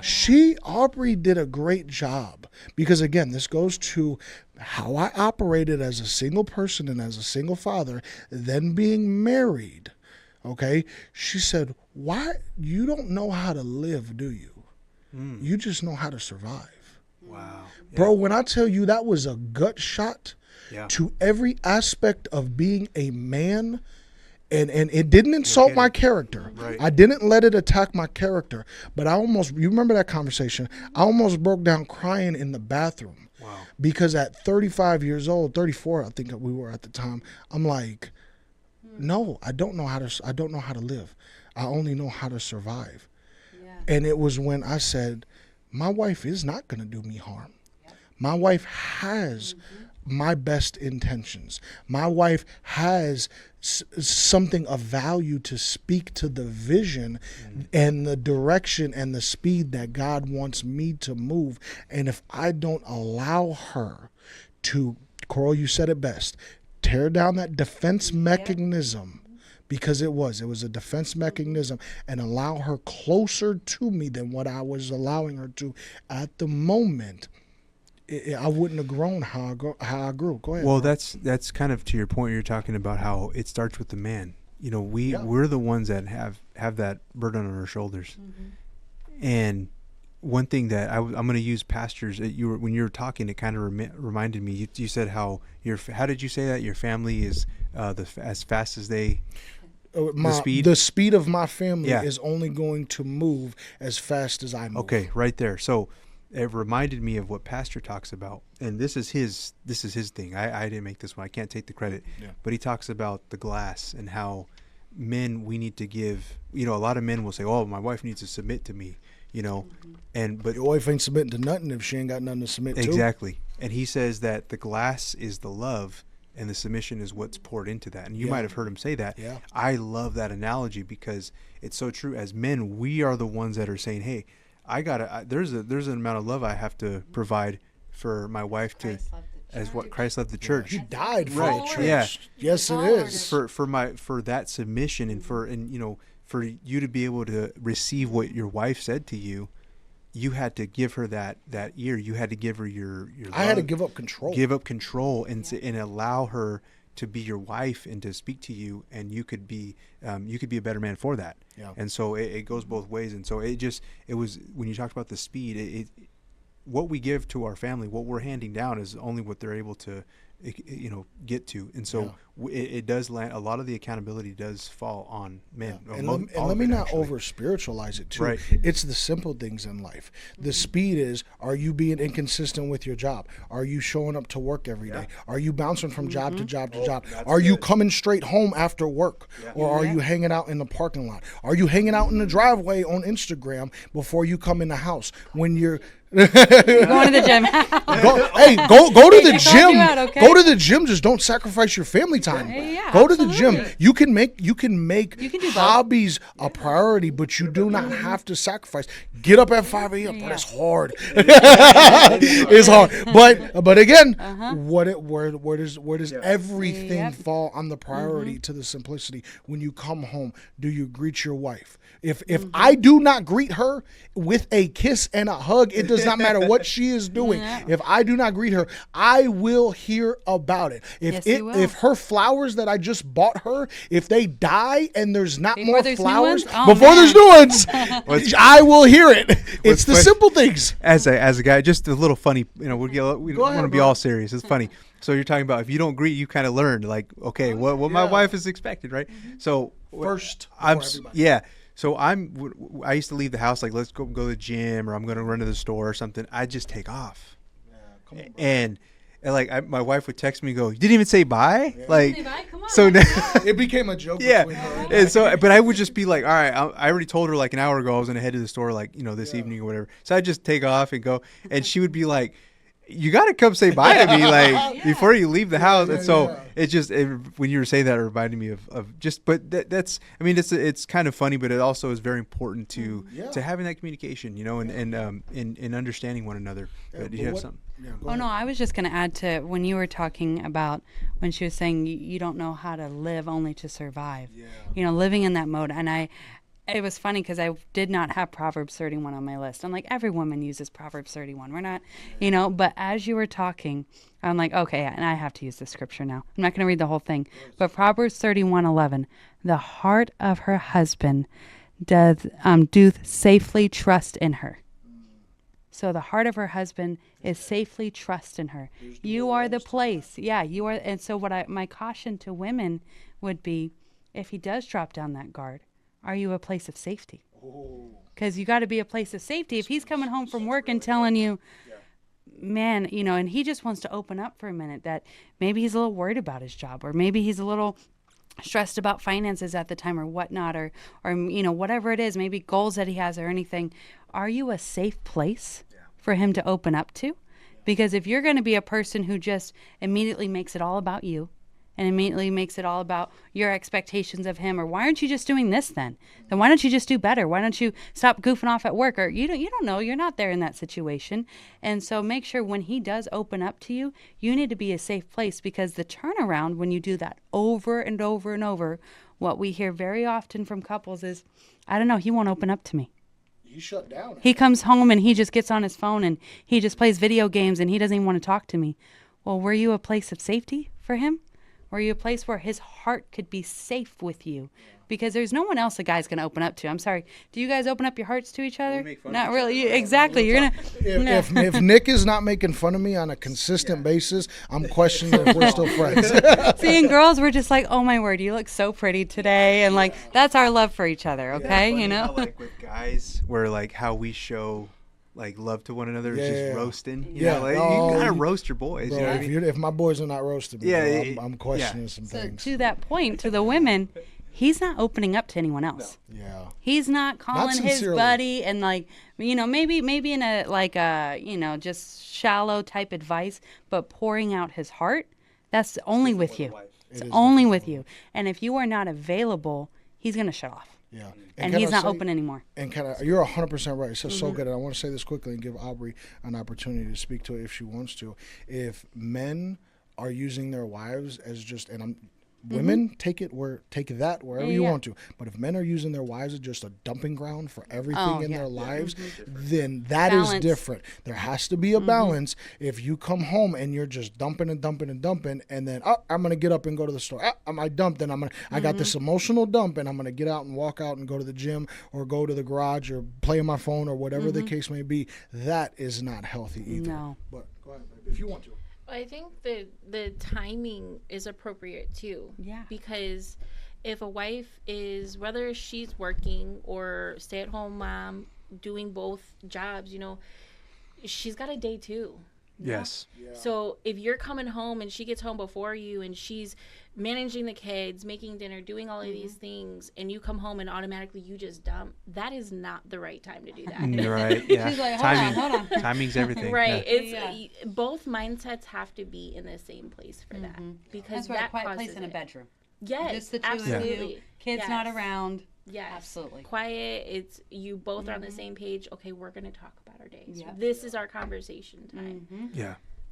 No, it's important. I mean, Cole was talking about, a wife. A wife does have a very valuable space for a husband to be able to say, hey, these are the goals that I have. These are the direction. And my wife and I have and it's not dumping, my emotions on my wife. It's what we do is, and how Coral was explaining it, is that, when I'm talking about, maybe God's working on me about something, or I see something, or maybe I'm a little concerned about something, or I'm able to share that and say, hey, am I crazy? Am I crazy to think this? Or how do you feel if we were to take this direction? Yeah. And we have that conversation as husband and wife, and we're able to and she'll say, hey, I'll give you an example. There was one time when I made a move with my career, and I was the job I had, it was just, I was not fulfilled. There was so many just negative things going on, and I had gotten an offer. It was really good, and I was thinking, nah, this is too good to be true. I'm always a skeptic, right? You don't just want to jump into things. Yeah. And the recruiter told me, hey, I need your answer in about 24 hours. And I said, okay. So the first person, to Coral's point, is I talked to her. Yeah. And I said, am I crazy? And she looked at me. This is one of the most powerful moments in our marriage. And she said, I trust you to make the decision that you feel is right for us. Yeah. Because you've always made the decision with us, and I have no fear. I have zero. When I tell you the confidence, I was 6'5" at that moment. And so I just said, you know what, I'm gonna do it, because I had that place where I could share that with, and I felt so confident in what she spoke to me, that she had that confidence and that trust, like Aubrey was talking about earlier, that trust in me. And I was so humbled, actually, like the fact that my wife trusted me with that. It made me feel so fulfilled. Like, And I have to add to that, because, and this is going to bring up the last podcast that you guys did together, but he had been so consistent. In our 13 years of marriage, he's never gone without a paycheck. Yeah. Not one time. Good stuff, bro. So, consistency is currency. Yeah. There was a big payment of trust that day. Yeah. This was a big step of, hey, I'm going to leave somewhere that I know scary. we've got medical insurance and our 401k and all of this, and we're making our payments, and I'm going to make this big leap of faith. But I also saw that job was not fulfilling him.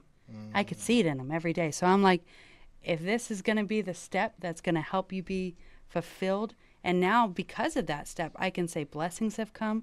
He has more ability and freedom in ministry. I mean, it only elevated us. There's no doubt about it. was a God thing. It was a God moment, without a doubt. But because of the consistency, he had a lot of currency built up. Yeah.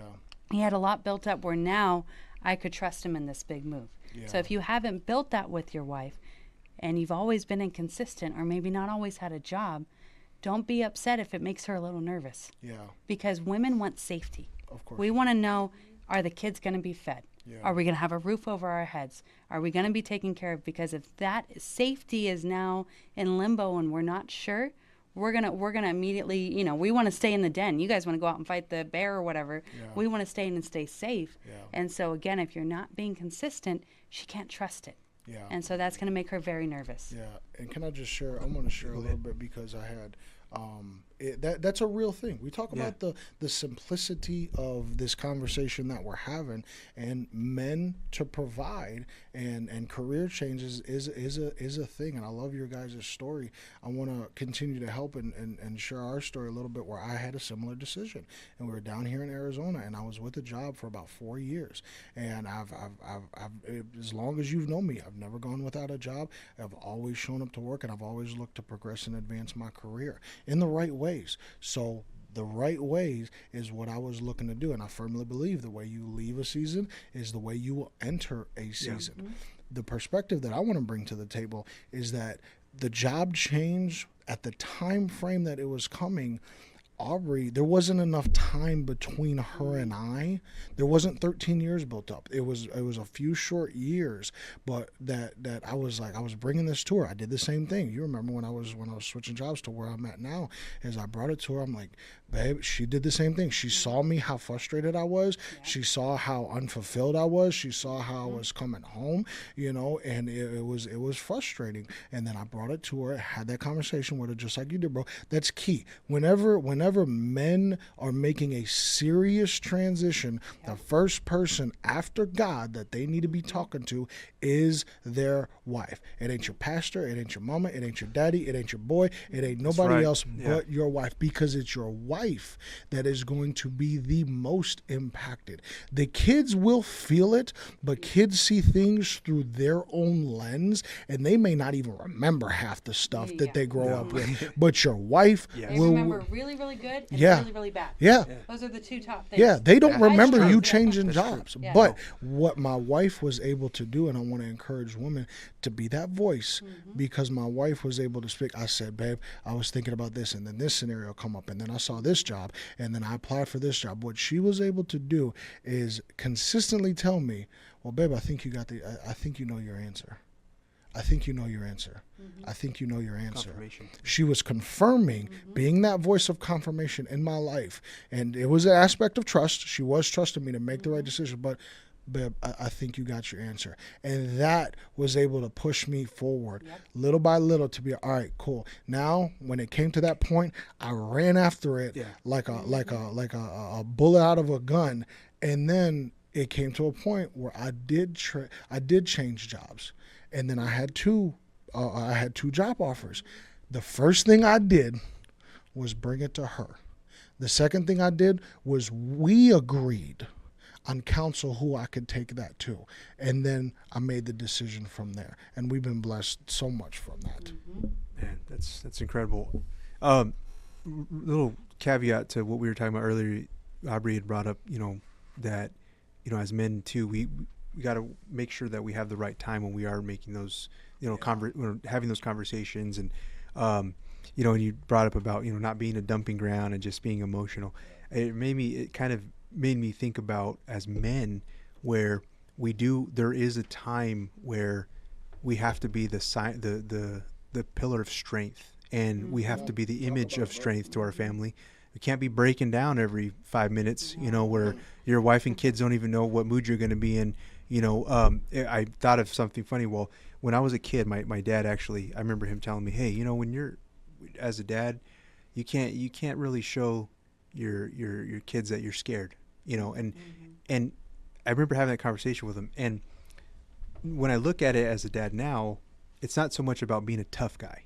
It's not what I was talking about. You have to have a sign of strength to your family where they know they can trust you. We were talking about trust earlier. Yeah. And a little example is funny is last year I injured myself, right? Sports injury. And I hurt my knee really bad and stuff. So I was out for a couple months. Yeah. And my kids, they were like staring at me like they'd seen a ghost. They were like, Dad, are you okay? Yeah. And it made me laugh because they were not used to seeing me just down and not being able to get up and, hurting and like. Mom having to pick up everything. Yeah, mom having to. I still tried, you know what I mean? Oh, yeah, no.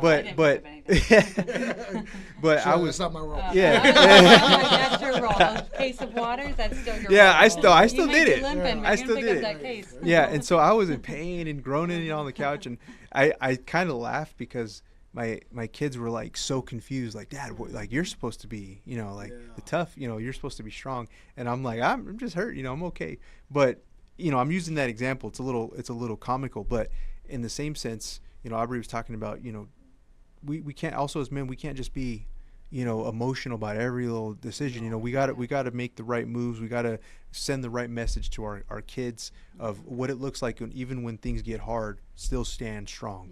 Yep. Not falling apart.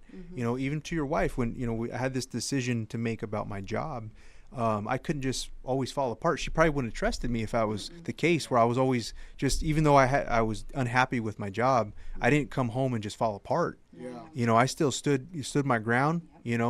And I did what I had to do to make it work until I found another position. And so, like you were talking about earlier, you made that decision, but what that did is that caused the trust from my wife and my kids. They, my kids, like, they didn't know I changed jobs, but my wife, and then, when things do happen, your kids know Dad's going to make the right choice for us. He's going to lead us.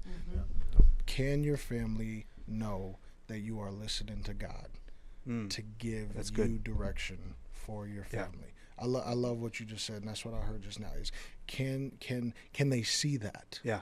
Can they see that in action? Yeah. Can they see that you are consistently looking to God for guidance? We can make all the decisions in the world, but if we have to be following God's voice, and if we are not, our family's going to see that, and they are going to be hurt because of it. But on the flip side, if we are following God's voice for the direction of our life, that speed of our family will thrive. Oh, yeah, because when you do it God's way, it's going to be blessed. Yeah, absolutely. It's very, very simple. He gives a blueprint, and when you keep him in the center, it's going to be blessed. But one thing I would want to make sure we talked about men being consistent. We want to make sure that women also understand they need to be consistent. Because, we talk about, what kind of father or husband are you going to be today when you wake up? Same thing goes for the mothers, the wives. If your emotions are this and this every single day, I heard it said, women set the tone in the family. And you really do. That's the whole phrase of, if the wife ain't happy, nobody's happy, because I know I'll have days where I just feel on edge, and every woman can understand where I'm coming from. But there's, and I could see that everything in the house is changing around me. Everybody's worried. Kids don't want to make mom mad. And Dad's like over there washing the dishes, like, oh man, let's just everybody clean, everybody pick up your toys, But and you're going to have if you have an occasional day like that's understood. But if that's a daily occurrence, mom's super happy one day, next day mom's just really, upset and frustrated, and you're just like this, then the tone of your family is going to be shifting constantly. That's sand.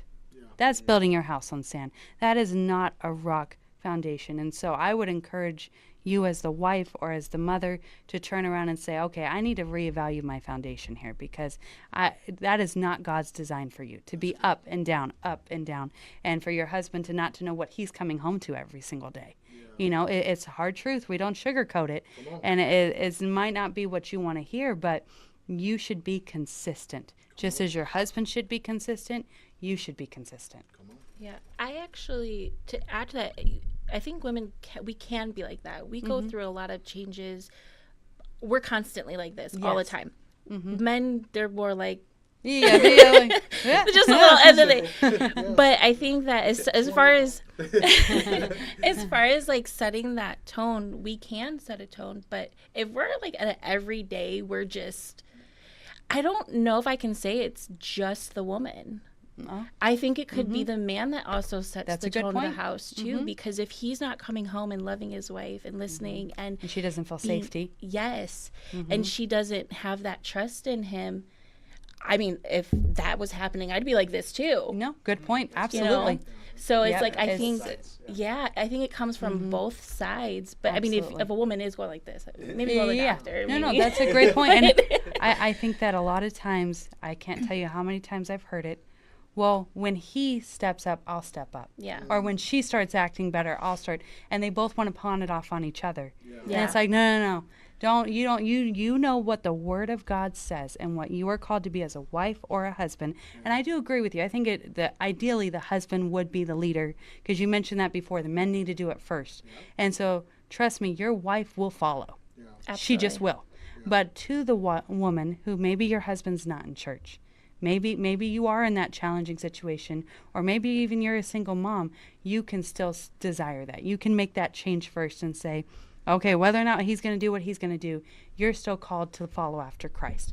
Ideally, he does it first, and it's just unison. It's perfect. The Bible says that. Paul speaks on that, where if a woman is married to an unbeliever, her husband is saved through her. It's just what it is. Yeah. That's biblical. Yeah, and that it'll bring him to salvation and a relationship with Christ, you know?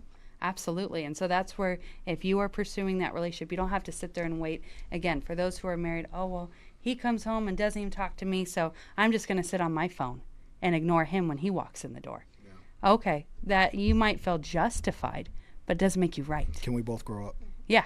Can both parties grow up? Yep. Like, let's just even though you feel justified, you can be justified and be wrong. You can be justified in anything that you try to twist and turn. He just comes in and doesn't even give me a kiss, so I'm going to set my phone and not look at him. Yeah. Okay. Yeah, exactly, being reactive. And yes, he should come in and talk to you. I'm not dismissing that. No. But I this is a funny story. And there was a time that there was something in the bathroom, and he was using the toothpaste and used it and left it on his side instead of in the middle or something. And I remember being upset. This was really silly. This was early in marriage. And I thought to myself, well, fine. I'm going to put it on my side and not put it in the middle.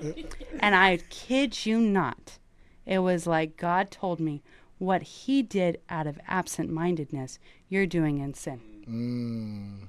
Just because he did it and he didn't do it on purpose. He wasn't thinking, Coral's going to have to walk all the way over here for the toothpaste and like put it there. He might just brush his teeth and just put it down and went and whatever. Yeah. But now me, in spite, am doing something now that would create a sin for me. Yeah. Because, and I'm not saying putting the toothpaste on a different side is a sin. It's the heart of the matter. Yeah, then all that's Instead, good. I'm doing it out of, fine, I'm going to teach him a lesson. Yeah. Okay, that's not helping anybody. And now you're just waiting and you're like, is he going to notice? No, he's not going to notice. Yeah. He's really not. He don't care about the toothpaste, okay? No. You know what's funny is I don't even remember any I saw the look on your face. That was a new one for me. He's like, where you going at? I got to watch the toothpaste when I get home. Hey, now the toothpaste is going to be in that right spot every time. Trust me. I'm trying not to get. I'm trying to get your own toothpaste. I'm gonna sleep with one eye open. No, but and she was talking about how the heart, the sin, and doing it unintentionally versus intentionally.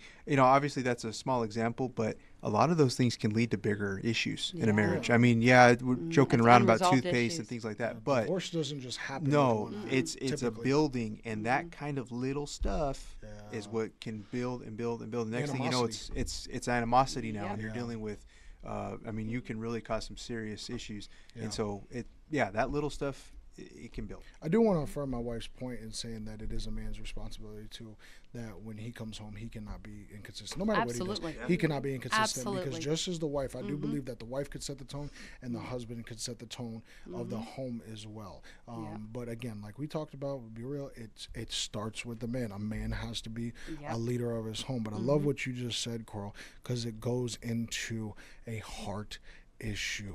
I had to learn how to trust my wife, that what she was pouring into me was coming from a good place. That was a heart issue for me, that I had to soften up my heart and to be able to receive what she was giving me. If you have a hardened heart in a marriage, there's always going to be, in any relationship, there's always going to be animosity, friction, and it is just not going to work at all. Absolutely. Yeah. Babe, did you want to speak to anything that we were just talking about? I did, and I lost it. That's okay. It's going to come back. It absolutely will. But if you don't have God in your life, that hardness of heart is going to stay there. that unforgiveness, like you mentioned earlier, Carl, is going to stay there. You're going to be inconsistent, like we're going to be talking about. You're going to be checked out, and you're just going to be coasting through life, and then you're going to get back. The worst thing that can happen is, I've heard it said before, you get on your deathbed and you have all these what ifs and whys and worries and what if I would have did it different. I remember a big gut shot for me personally, as a husband, as a father, in ministry, in all aspects of my life. We were driving to church one day, and God had a gut shot me and tell me, dude, you got lives in your hands. What you do now is going to matter in 5 years, 10 years, 15 years. So what do you want your future to look like? Because the bricks of your future home are laid today. That matters, what you do today. And it's the little simple things that you do on a daily basis that matter. And if you fall, get back up. That's the worst thing that a man can have when he's in a relationship, when he's in covenant with his wife, is he sits there and dies in whatever season that he's in. You cannot just bend over and then just lay down and die. It's nothing is going to come of it at all. Your wife isn't going to benefit from it. Your family isn't going to benefit from it. You may benefit from it because you may be searching those immediate gratifications. It may not be an extreme like an addiction, but you may just come home and plop on the couch and check out. What is that doing for your family? If you are not giving positivity, if you are not affirming your family, if you are not building up your family, if you are not pouring good things into, first and foremost, your wife, and then in return your family, it's going to be the ripple effect of that. What are you doing? Well, and then we pour into the kids as well. Say it again, babe. We pour into the kids as well. So as if you're coming home and you're having a bad attitude, that's going to affect me, and then that affects the kids. It's a full circle. So it's a full, complete circle. So being mindful and intentional is so important. And I remembered what I was going to say. Bring it, Aubrey. I lost it again, though. We will. You're like, we'll get there. No, I remember. Okay. There it is. So to go back to what you were saying, hold on, I'm having pregnancy brain right now. That's okay. It is a real thing if you have not had pregnancy brain. Oh my gosh, it is so real. There we go. You're gonna make me lose it again. Newlyweds. Let me get it out. Newlyweds. Okay. Being newlyweds, it's so hard. You're selfish. You're so selfish. And so going to the toothpaste thing, you don't realize that you're being selfish. You don't, anything, it could be anything, not just toothpaste. You got to learn to be selfless and serve your partner. And so if you can't do that, why are you married? So two become one. Yes. And so when you first get married, it's very self-focused. Yes. And it is merging. Hard. Yes. That is hard to change about yourself, but you have to change that. And it is going to come with that ironing, sharpening iron, where you're being molded into, okay, well, this is how she is, this is how he is. And then it goes into the 5 love languages as well. Like, how does my partner love? How do I love? You know, and then that helps. Oh, it does. And sometimes there might be a 6th one that nobody knows about. Sending Instagram reels to each other is a love language. Number 6. That is on the new one. A millennial husband and wife thing. Yes. Like sending Instagram reels, like just back to back. Just. That's right there. But no, you're 100% right. You got to be intentional with that, and you got to be intentional to get out of that selflessness. And the way that you, at whatever side of the spousal spectrum you're on, husband or wife, okay, man or woman, because we clarified that earlier, whatever your love language might be, that you want to be loved, you will naturally try to love people like that. You will do a disservice to your spouse because I think most of the time the love languages are different as far as like the top one. But if you are trying to love your spouse the way you want to be loved and their love language is not the same, it's going to cause friction. And they're going to be like, why do they keep buying me stuff? I don't want stuff. I just want to go out for dinner. I just want to go out for dinner. I just want to, I would prefer to stay in the house on a Friday night, eat popcorn and be out on the patio with the projector and watch a movie. You don't have to buy me an expensive thing that's going to collect dust. That's just a funny example, but it's the truth. No, absolutely. For my birthday last year, he planned a day playing pickleball with us and the kids. Yeah. And we went out for lunch, and then he had a romantic dinner, just the two of us. Yeah. But he knew me. Yeah. He knew my ideal day is something with the family. Yeah. Let's go out and have a good time. Yeah. And again, you got to learn your spouse. Yeah. What is it that they enjoy in life? Yeah. And then that way you're going to communicate together. 100%. And we've done a full circle here. Yeah. Keep it basic. Keep it simple. Don't overcomplicate it. No, it doesn't have to. Marriage isn't complicated. No, just marry the right one. Yes. Who you marry matters. Who you marry matters. Yeah, we need to do a whole podcast just on dating advice alone. So that'll be another thing. We promise we'll come back for you. You do like episodes. Yes. How to pick a partner. That's a good one. How to pick a spouse, not a partner. There you go. Yes. Cora, I love your point that you just said. It's revolutionary, not revolutionary. That's the wrong word. There's revelation in it. I'll keep it simple. There you go. I'll keep it Don't simple. add extra words No. to it. I'm not gonna do that. There's revelation in the simplicity of what we're talking about, and our whole purpose in having this conversation here at the table is to talk about. We talked about a lot of victories. We talked about a lot of struggles that we have, but all in all, the vision and the purpose stays the same in everything that we do. So if you've been listening to this, I hope you got something great out of this. It doesn't matter if you're married, unmarried, single, you got kids, you don't have kids, you're newly married, you're 13 years into the game and counting, 50 years into the game and counting. It does not matter. I hope you got something good out of this. Catch us next time. Remember to tune in Apple Podcasts, Spotify, and if you do not have a good church home and you are in the Phoenix area, the Pentecostals of Phoenix is where you belong.